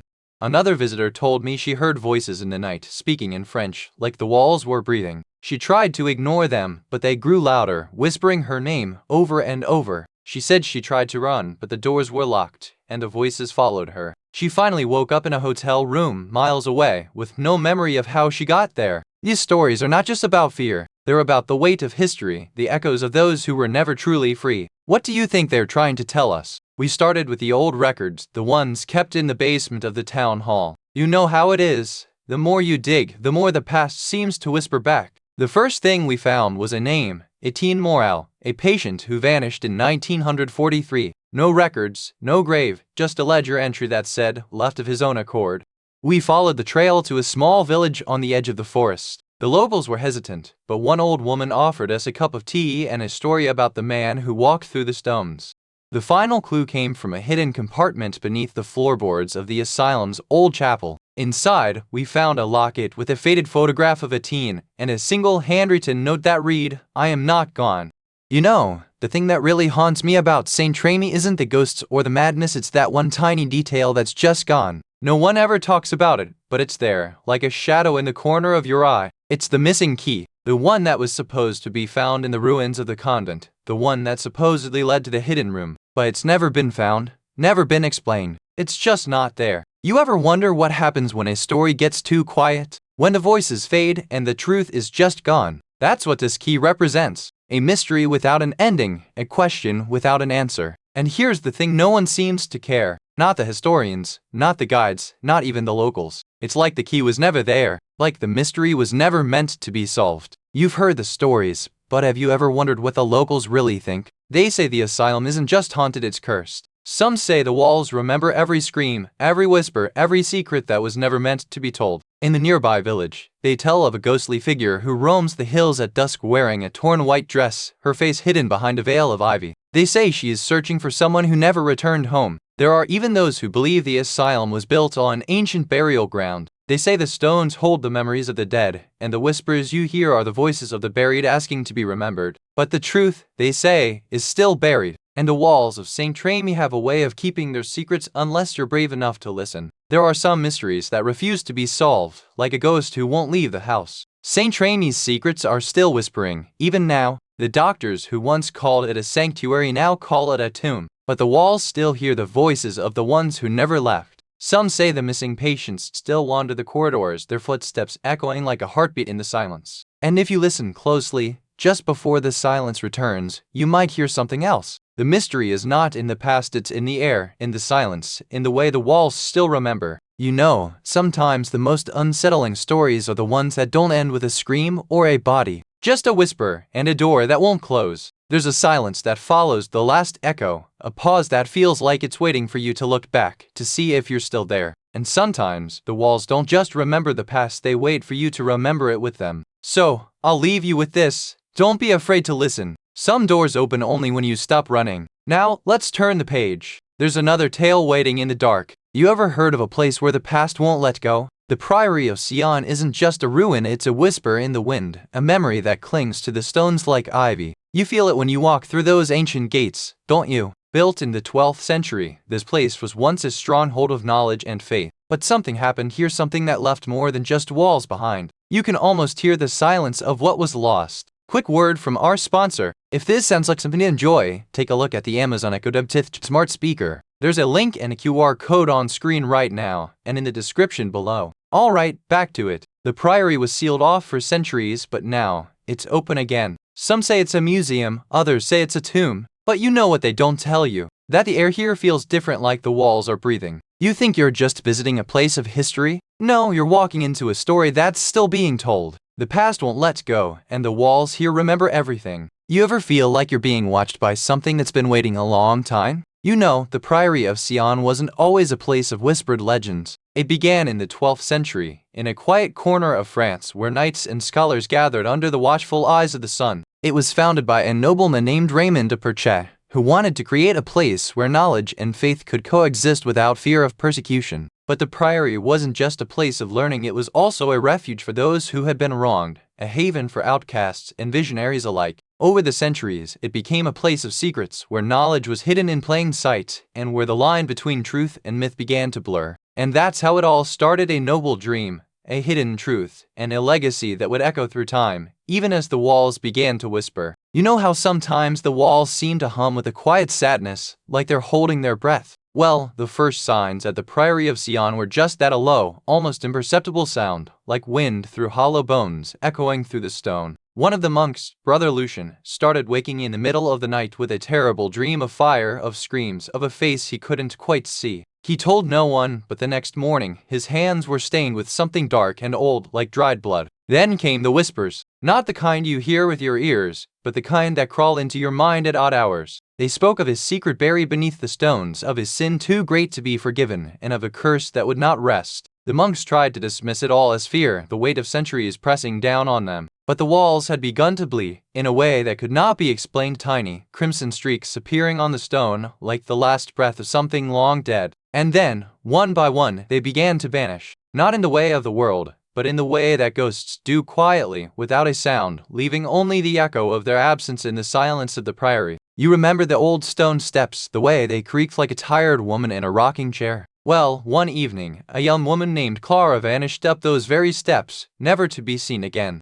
The last anyone saw of her was her silhouette disappearing around the bend, as if the walls themselves had swallowed her whole. No footprints, no sound, just silence. Her family never found her body. They said she had gone to live with the ghosts, that she had found peace in the arms of the priory's ancient spirits. But some say the walls still remember. Some say if you listen closely, you can hear her voice, whispering from the stone, calling you up the steps, calling you home. And if you're not careful, you might not make it back down. I remember the way the wind howled through those stone corridors like a ghost trying to get out. One woman said she heard a child's laughter echoing down the halls, but when she turned, there was no one there. Another said she saw a shadowy figure standing at the end of the hallway, just long enough to make her heart stop. But when she ran, she found no one, only the cold, unyielding stone. One man claimed he was followed by a silent presence through the entire priory, like someone was watching him every step of the way. He didn't look back, but he swore he felt eyes on his neck. There's also the story of the woman who said the walls themselves seemed to whisper her name at night. She left, but she never returned, and no one knows why. Some say the priory isn't just haunted, it's a place where the past refuses to stay buried. And sometimes it finds you. We followed the trail of whispers through the dust of time, tracing the priory's secrets to a hidden archive buried beneath the old chapel. The air smelled of mildew and old paper, like the scent of a forgotten library. Among the brittle pages, we found letters from the 1700s, letters that spoke of a secret society, of rituals, of a mark passed from one guardian to the next. The ink had faded, but the fear hadn't. One entry described a symbol carved into the stone of the priory's inner sanctum, a spiral with a single eye at its center. It was said to be the mark of the true guardian, passed down through generations. But then, the record stopped. The last entry was a warning. The eye watches, the spiral waits. Beware those who seek the truth, for the walls have memory. We left the archive with a chill that lingered long after we left. And so, we returned to the priory, not to solve it, but to feel it. To listen for the voices that had been silenced, to see if the walls still remembered the ones who had lived and died within them. You know, sometimes the most chilling thing about a place isn't the ghost, or the curse, or even the tragedy, it's the one detail that simply doesn't make sense. You ever wonder what it is that haunts us more than the story?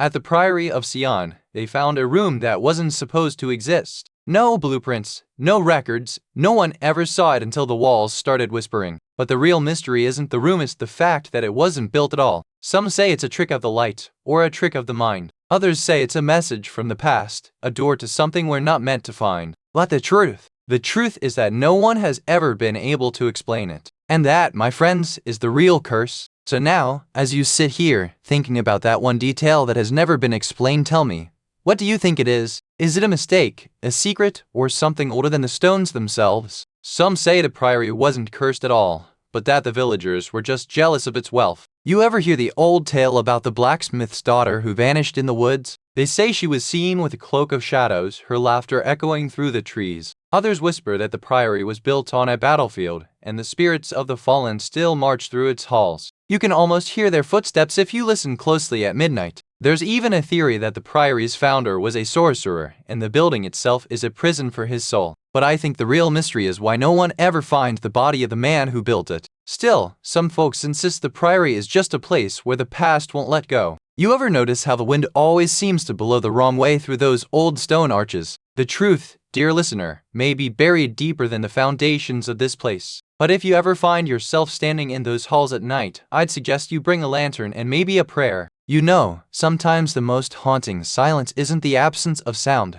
but the presence of a story that refuses to be told. The Priory of Sion still holds its breath, waiting for someone to finally ask the right question. The walls remember, not in words, but in the way the wind whispers through cracks in the stone, and in the way the cold clings to the floorboards like a ghost has made itself at home. They say the door was never meant to be opened, but sometimes the most dangerous things are the ones we're too afraid to look at. And sometimes, the truth waits behind a lock that's been sealed for centuries. The mystery isn't just in the past. It's in the way the priory still stands and the way the air feels heavier when you're near it. Like the past is still breathing, just waiting for someone to listen. So, dear listener, if you ever find yourself wandering near the Priory of Sion, I hope you remember this. The most terrifying thing about a haunted place isn't the ghosts. It's the questions it leaves unanswered. You know, sometimes the quietest places hold the loudest whispers. The Priory of Sion is just that, a place where silence speaks louder than words. And sometimes the past isn't so far away. It lingers, waiting for the right moment to remind us it's still here, still watching. Maybe it's just the wind, or maybe it's something else entirely. But don't worry, we've got more tales where this one came from. Just don't let the silence get to you. Now, if you'll excuse me, I have a feeling the Priory isn't done with us yet. You've heard of the Tower of London, but have you ever wondered what lies behind its weathered stones?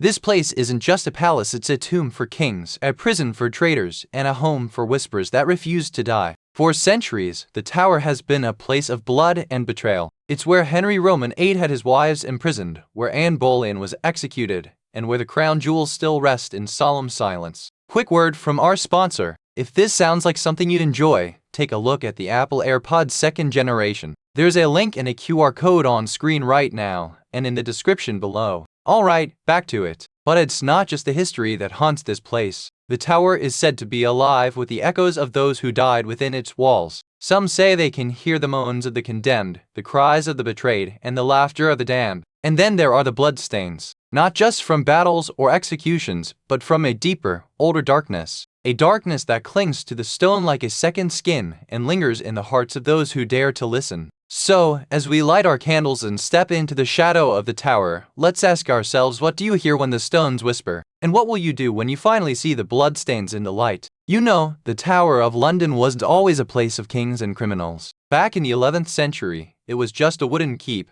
a simple fortress built by William the Conqueror to keep his new kingdom in check. But the real story started when Henry Roman III decided to upgrade it. He built a stone castle on top of the old wooden one, and that's when the whispers began. People said the stones were cursed, that they were built on the grave of a saint. It wasn't long before the tower became more than just a castle. It was a prison, a treasury, a place of execution. And that's when the bloodstains started to appear on its walls. Stories say they were never clean. But the real mystery comes from the people who lived and died there. The tower held poets, nobles, and even a few kings. And some say their ghosts still haunt these halls, lingering like echoes of a bygone era. So you see, the blood-stained walls of the Tower of London aren't just stained with history, they're stained with the weight of lives once lived and the silence of those who are no longer with us. You remember the first time you noticed the walls were breathing. It was a crisp autumn morning, and the air smelled like damp stone and old secrets. You could almost hear it, a soft, rhythmic groan like the tower itself was sighing. The guards said it was just the wind, the old stones settling. But you knew better. You'd seen it before, in the way the shadows moved when no one was there, in the way the air would still even when the wind had died.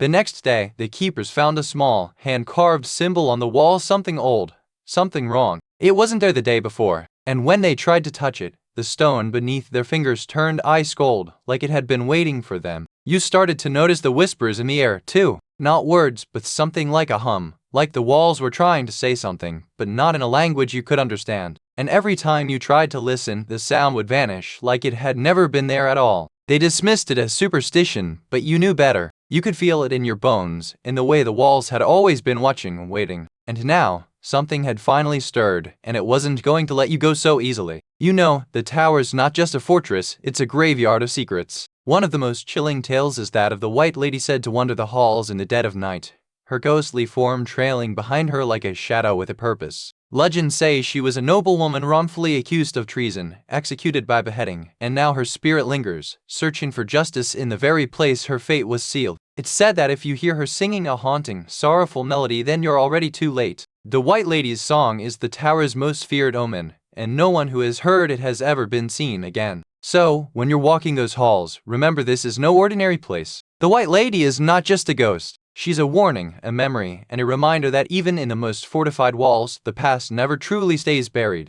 I've spoken to a few elderly locals who swear they've seen the ghost of the White Lady, a woman in a pale gown, her face half hidden by shadow, standing at the base of the tower, weeping into her hands. One man told me he saw her on the night of the 14th of June, and she whispered his name before vanishing into the mist like smoke. There's also the tale of the Red Cap, a man in a blood-stained cloak who's been seen wandering the halls of the White Tower, his face twisted in sorrow, his hands stained red. Some say he's the spirit of a medieval executioner, bound to the tower for his crimes, and that his red cloak is still stained with the blood of the innocent. One woman described hearing a child's laughter echo through the halls late at night, only to find no one there when she checked. And though the tower is a place of history and power, the stories remind us that even the strongest walls can't contain the past or the ghosts that walk them. We followed the clues like breadcrumbs, each step taking us deeper into the labyrinth of the tower. It was as if the walls themselves were whispering secrets, guiding us to places we'd never dared to go. In the archives, we found a map of the tower drawn in 1475 with markings that didn't match any known structure.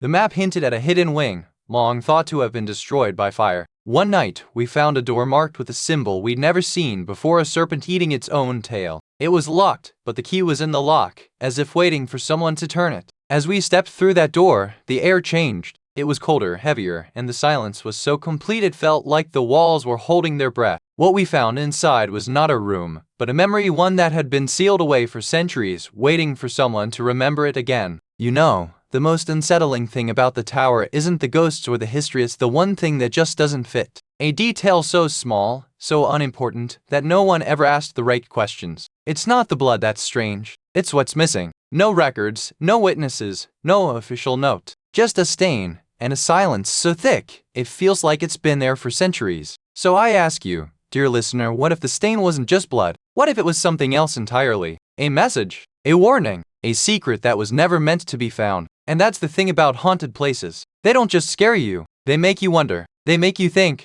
and sometimes they make you question what you've always believed to be true. You've heard the tales of the crown jewels and the tower's dark history, but there's another story, one passed down in the quiet corners of local pubs. Some say the walls still remember the blood of those who died within them. A few locals still believe that the tower is haunted by the spirits of those who were executed, imprisoned, or lost their lives in its shadow. They say the wind carries their whispers when it blows through the stone. Others believe that the true ghosts of the tower are the ones who were never meant to be there at all. The poor, the imprisoned, the executed. Some say their souls are still trapped, waiting for a way out. And then there are the more modern stories, the ones whispered in the 20th century, when the tower was still a place of fear and secrecy. Some say the walls still echo with the voices of those who vanished without a trace. So, as you walk the cobbled streets or gaze at the tower from the Thames, remember every stone holds a story. Some are real, some are legend, but all of them remind us that the past is never far away. There are some secrets the tower never lets go of. Some doors, once opened, can't be closed again. And some stories refuse to fade, no matter how hard we try to forget. The missing girls, some say they were taken, others say they were never there at all. But one thing is certain, the tower remembers. And it's not done remembering yet.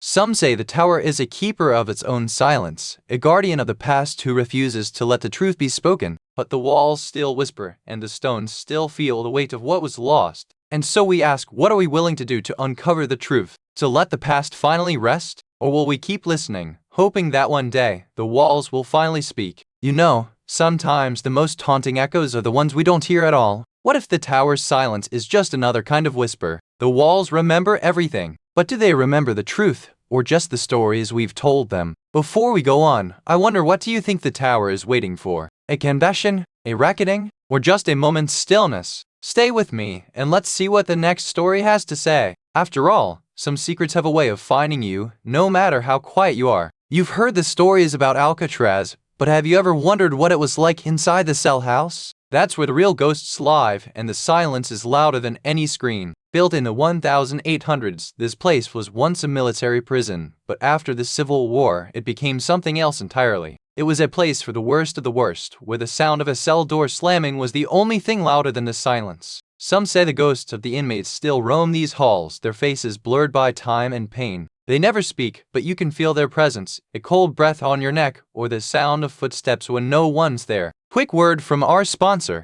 If this sounds like something you'd enjoy, take a look at the Stanley Quencher 40 tumbler. There's a link and a QR code on screen right now, and in the description below. Alright, back to it. And then there are the stories of the guards, the ones who never made it out. Some say they were taken by something in the walls, something that never lets go. It's not the screams you hear, it's the silence. So, if you're ever here, remember this, the silence is real, and sometimes the loudest screams are the ones you can't hear at all. You ever wonder how a place like Alcatraz ended up being called the Rock? Well, it started with a man named James Stanley, who built the prison in the early 1900s. He had a vision for a place that would keep the worst of the worst locked away, far from the mainland. But Dolly wasn't just building a prison, he was building a fortress. The cell house was designed to be impenetrable, with thick stone walls, steel bars, and even a moat. It was meant to be a place where the inmates would forget the world outside, and the world would forget them. But it wasn't just the prisoners who felt the weight of Alcatraz. The guards, too, were haunted by the silence of the cell house. There were whispers of the dead lingering in the walls, and some said the echoes of their screams still drifted through the corridors, long after they were gone. And then, in 1963, Alcatraz was officially abandoned. The last prisoners were released, and the cell house fell into silence. But the place never really let go of those who had been inside. Not the prisoners, not the guards, and certainly not the ghosts who still walked those halls waiting to be heard. You remember the first time you heard about Alcatraz?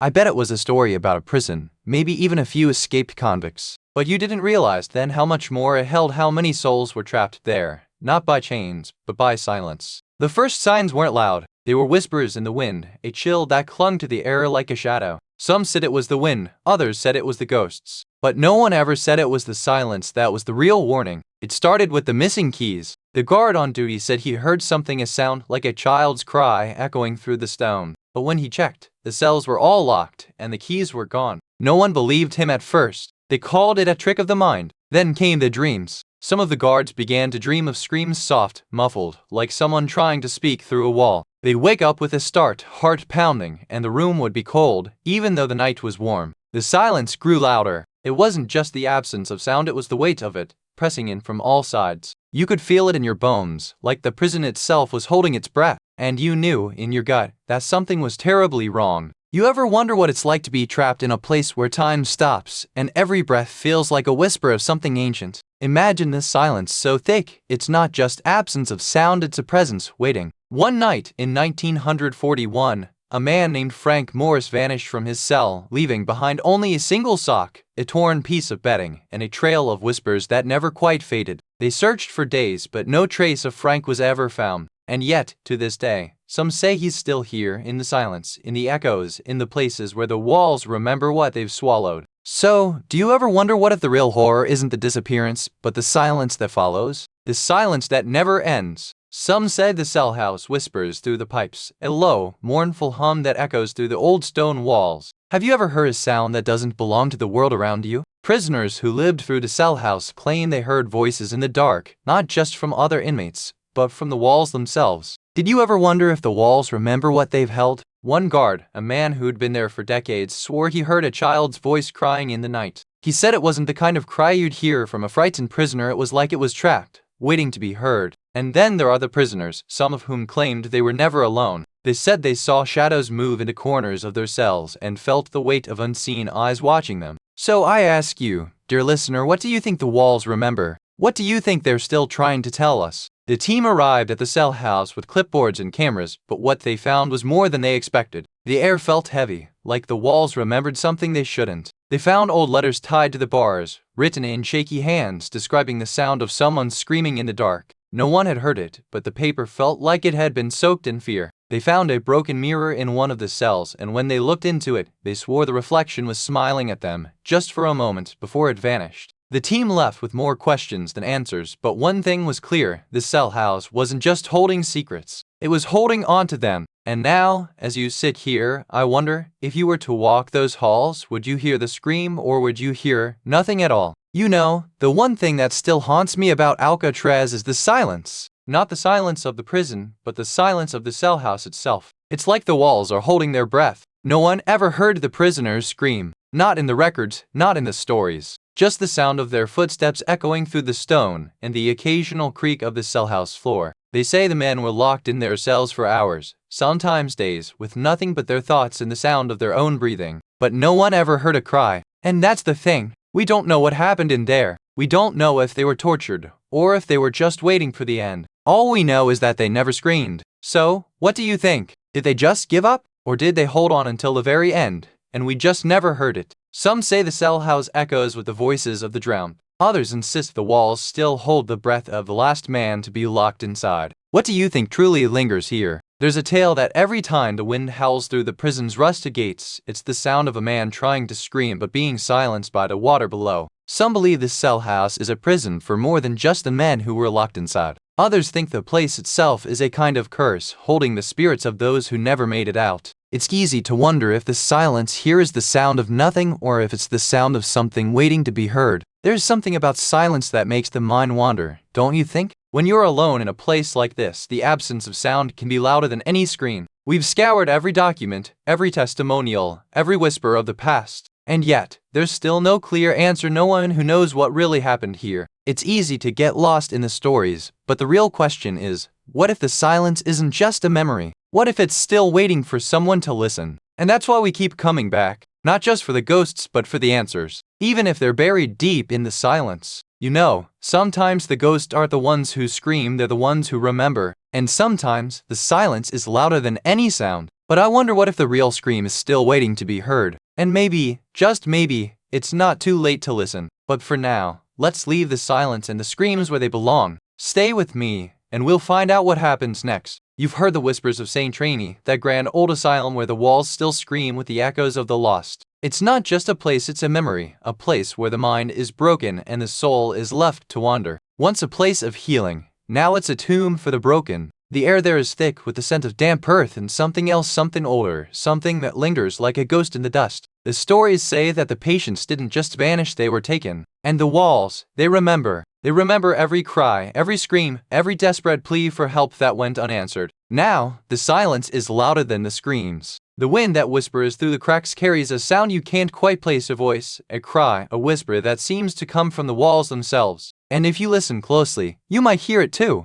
A voice, not quite human, not quite gone, just waiting for someone to listen, to remember, to feel the weight of the past pressing against the present. You know, the Asylum of St. Trainy didn't start as a place of healing. It was built on the ashes of a very real, very brutal past. Imagine a place where the air was thick with the scent of decay and the echoes of desperate screams. Back in the 1600s, this land was a quiet village called St. Trainy. But then the plague came, and with it, fear. The villagers, desperate for answers, turned to the church. They built this place not as a sanctuary, but as a prison for those they deemed cursed. The first patients weren't the mad, but the poor and the inconvenient. You see, they weren't treating mental illness. They were locking up those who didn't fit into the world. The poor, the drunk, the witches, they were all sent here. Quick word from our sponsor. If this sounds like something you'd enjoy, take a look at the Stanley Quencher 40 Oz tumbler. There's a link and a QR code on screen right now, and in the description below.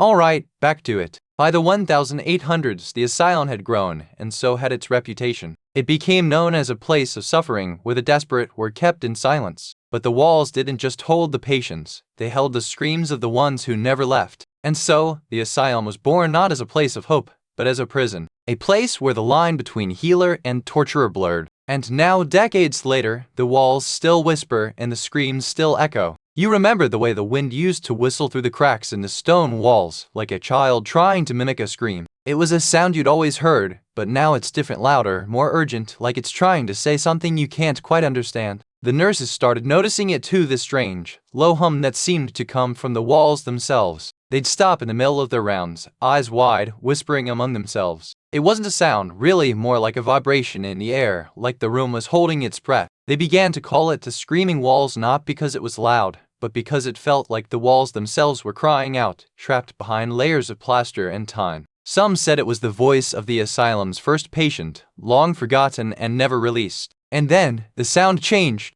It stopped being a hum, a vibration, a whisper. It became a scream. Not just one, but many, overlapping and rising, like 1,000 voices trapped in the stone, begging to be let out. You can't help but wonder, was it the walls that were screaming, or the people who had once lived inside them? And if they were screaming, what did they want to be heard? Or was it the walls that were trying to tell a story, one that had been waiting for someone to listen? You remember the whispers, don't you? The ones that slithered through the cracks of the asylum's stone walls, like a child's lullaby gone wrong. They were never quite words, just fragments of a plea, echoing through the halls long after the last patient had been let go. One evening, a nurse named Madeline vanished from her post, leaving only a single, bloodless handprint on the glass of the patient's room. No one saw her leave, and no one heard her scream until the walls began to scream in return. The asylum's caretaker, Monsieur Durrett, claimed he heard her voice in the night, a child's voice begging to be let out. He said she was trapped, and that the walls had become her prison, their voices the only thing keeping her from being forgotten.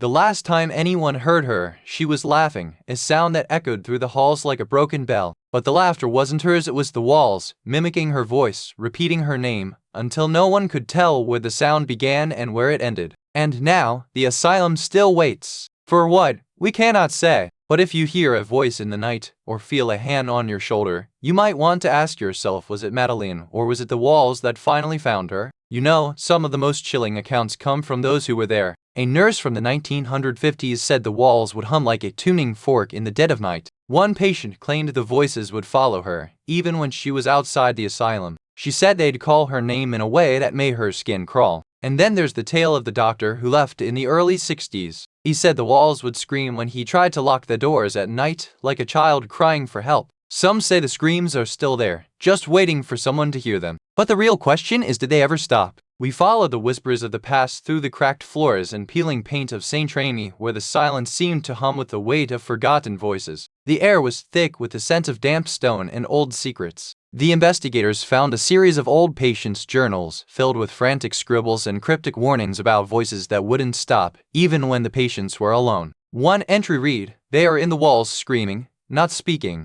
A hidden room beneath the chapel was discovered, sealed off for decades. Inside, there was a small altar with a single candle still burning, and a note pinned to the wall that read, "They are still here." The final clue came from a former staff member who told us that the walls of St. Remy had always whispered, but only to those who truly listened. And sometimes they still do. You know, there's one thing they've never been able to explain. Not the screams, not the shadows, not the way the walls seem to breathe. It's the silence that follows every sound, like the place is holding its breath, waiting for something. They say the asylum was built on a burial ground, but even that doesn't explain the stillness. You can hear the wind outside, but inside, it's as if time has forgotten to move. And then there's the voice. Not a scream, not a whisper, but a voice that seems to come from the walls themselves. It's not a question, not a command, just a word, over and over. Stop!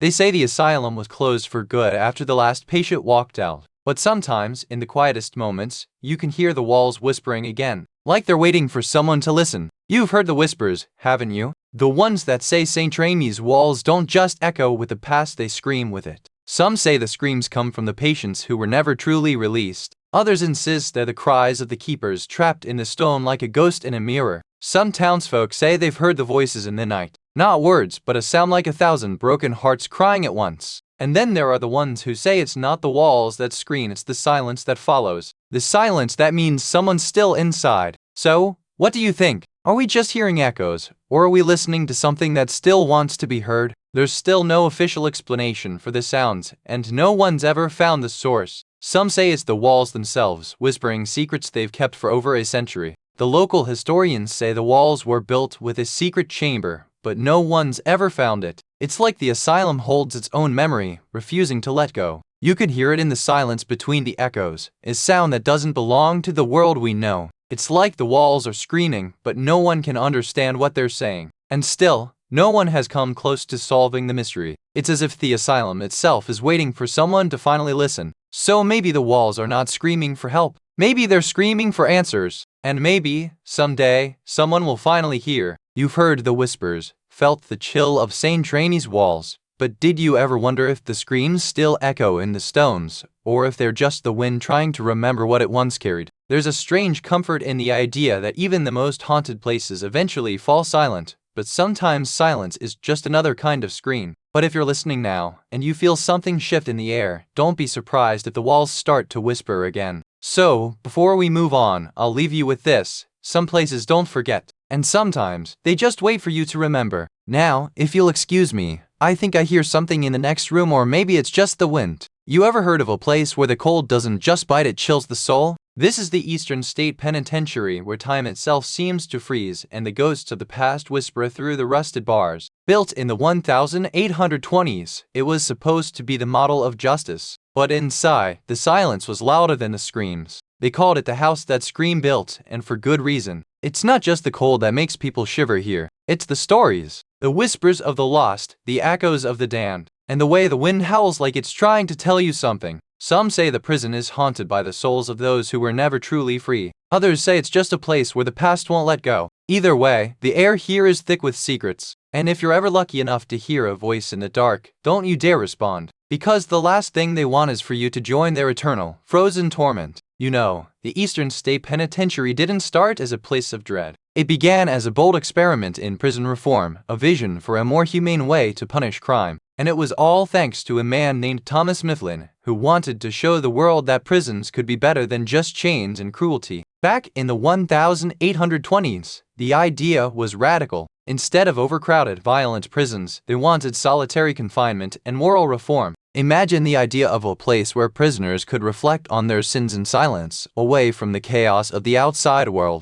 They called it the House of Silence, but it wasn't long before the silence turned to screams. Some say the cells were too small, the isolation too cruel. Others say the ghosts of the condemned started to wander the halls, searching for someone to hear their stories. Quick word from our sponsor. If this sounds like something you'd enjoy, take a look at the Fire TV Stick 4K streaming device. There's a link and a QR code on screen right now, and in the description below. Alright, back to it. And then there were the prisoners themselves. Some were guilty, some were innocent, but in the end, they were all trapped, just like the souls that now haunt these stone walls. The prison was meant to reform, but it became a place where the soul was broken. So, you see, the Eastern State Penitentiary began as a noble dream, but it became a place where the line between punishment and torment blurred. And now, over 150 years later, the echoes of that torment still linger in the cold, silent halls. You ever notice how the wind seems to change when you're alone? That's what I thought when I first arrived at the Eastern State Penitentiary. The air was thick, like it was holding its breath, and the trees around it looked like they were whispering secrets. The first thing I noticed was the silence, too quiet, too still. You know how sometimes the silence is louder than the noise? That's what it felt like here,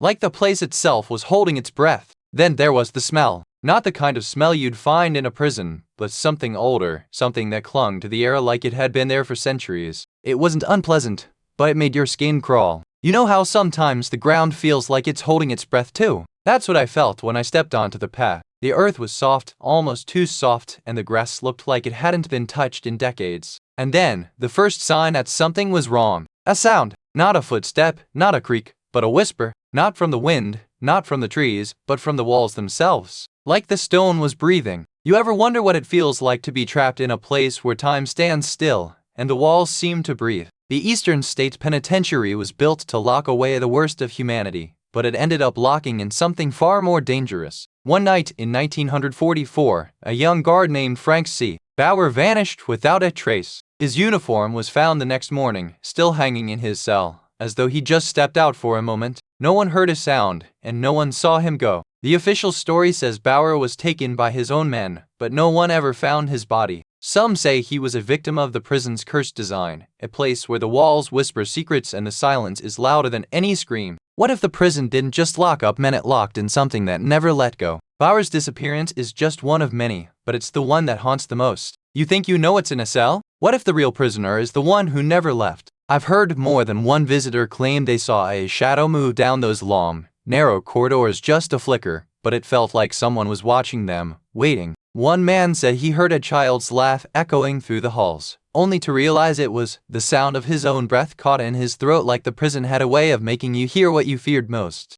Another witness described a figure in a tattered uniform, standing at the end of a cell block, looking straight at them, then disappearing the moment they tried to look away. Some say the prison remembers the faces of those who died there. It lingers in the silence, in the cold, in the way the wind howls through the broken windows like a ghost trying to speak. And then there are the ones who say they saw something move in the basement, something that wasn't human, that wasn't even alive, just there. The investigators began with the old cell block, where the air felt heavier, like the walls remembered every breath taken. You could almost hear the silence in between the whispers. They found a rusted cot with a single boot still wedged beneath it. It was the same boot that had been reported missing by a guard decades ago, and it still smelled like cold steel and regret. One of the team claimed to hear a child's voice echoing through the vents, repeating a phrase over and over. "I'm not alone, I'm not alone." It wasn't in any of the records. They found a hidden compartment behind a loose brick in the wall, filled with letters from long-dead inmates, some addressed to their families, others to the dead. The most unsettling thing was the lack of answers. Every lead only led to more questions, and the walls seemed to close in on them, like the prison itself was holding its breath. You ever notice how some secrets don't just fade, they cling, like a cold draft in an old house? The Eastern State Penitentiary has a lot of them, but one thing, it's never been explained. It's not the screams or the cold no, it's something else. Something that doesn't fit with the rest of the stories. A detail that just stays. You might think it's just a missing name or a forgotten record, but it's more than that. It's a question that lingers, like the echo of a cell door slamming in the night. And here's the thing, you'll hear plenty of theories, but none of them are true. That's what makes it so quiet, so full of unspoken things. So next time you're walking through the halls of history, remember this: not all stories are meant to be told. Some are meant to be remembered and left alone. You've heard the stories, but have you ever wondered what the locals truly believe? Some say the ghosts are just the souls of the men who died in their cells, trapped by the walls that once held them. Others whisper that the prison is cursed, and the only way out is through the grave of the man who built it. It's a tale passed down like a secret, told only to those who are willing to listen. Some locals say the worst part isn't the ghost, it's the silence. The silence that lingers after the last cell is locked and the last man is gone. They say if you hear a cell door slam in the middle of the night, don't look. It's not the wind, it's the echo of a man who never got to say goodbye. And if you're ever in the area, you might hear the voices just before the sun sets. But remember, the prison is still there, and it's not done with the world yet. You've heard the stories, but what about the ones that never ended? The voices still echo through the stone, the cold still clings to the air, and the past still refuses to let go. There are whispers of a prisoner who vanished without a trace, his cell never locked, his belongings untouched. Some say he was never there at all. We've searched the records, the walls, the very bones of this place, but the truth remains a locked door. Maybe it never was a man who disappeared. Maybe it was something else. Perhaps the prison never truly closed. Perhaps it's still waiting, holding on to the last of its ghosts for someone to listen. And if you ever find yourself standing in that cold, looking into those eyes, remember, some places don't forget, and some ghosts don't let go. You walked the halls of a place where silence speaks louder than screams. And now, as the wind howls beyond those stone walls, I wonder, what do you hear in the hush of a forgotten cell? The Eastern State Penitentiary is more than stone and steel, it's a mirror to our own fears, a place where time doesn't forget. And sometimes, it reminds us of what we've buried. There's always another story waiting in the dark, another ghost who hasn't found peace. And I wonder, will you listen for it, or will you let the silence swallow you whole? Until next time, dear listener, stay warm, stay curious, and never forget, some places don't forget you. You've heard of Kenai Island, right?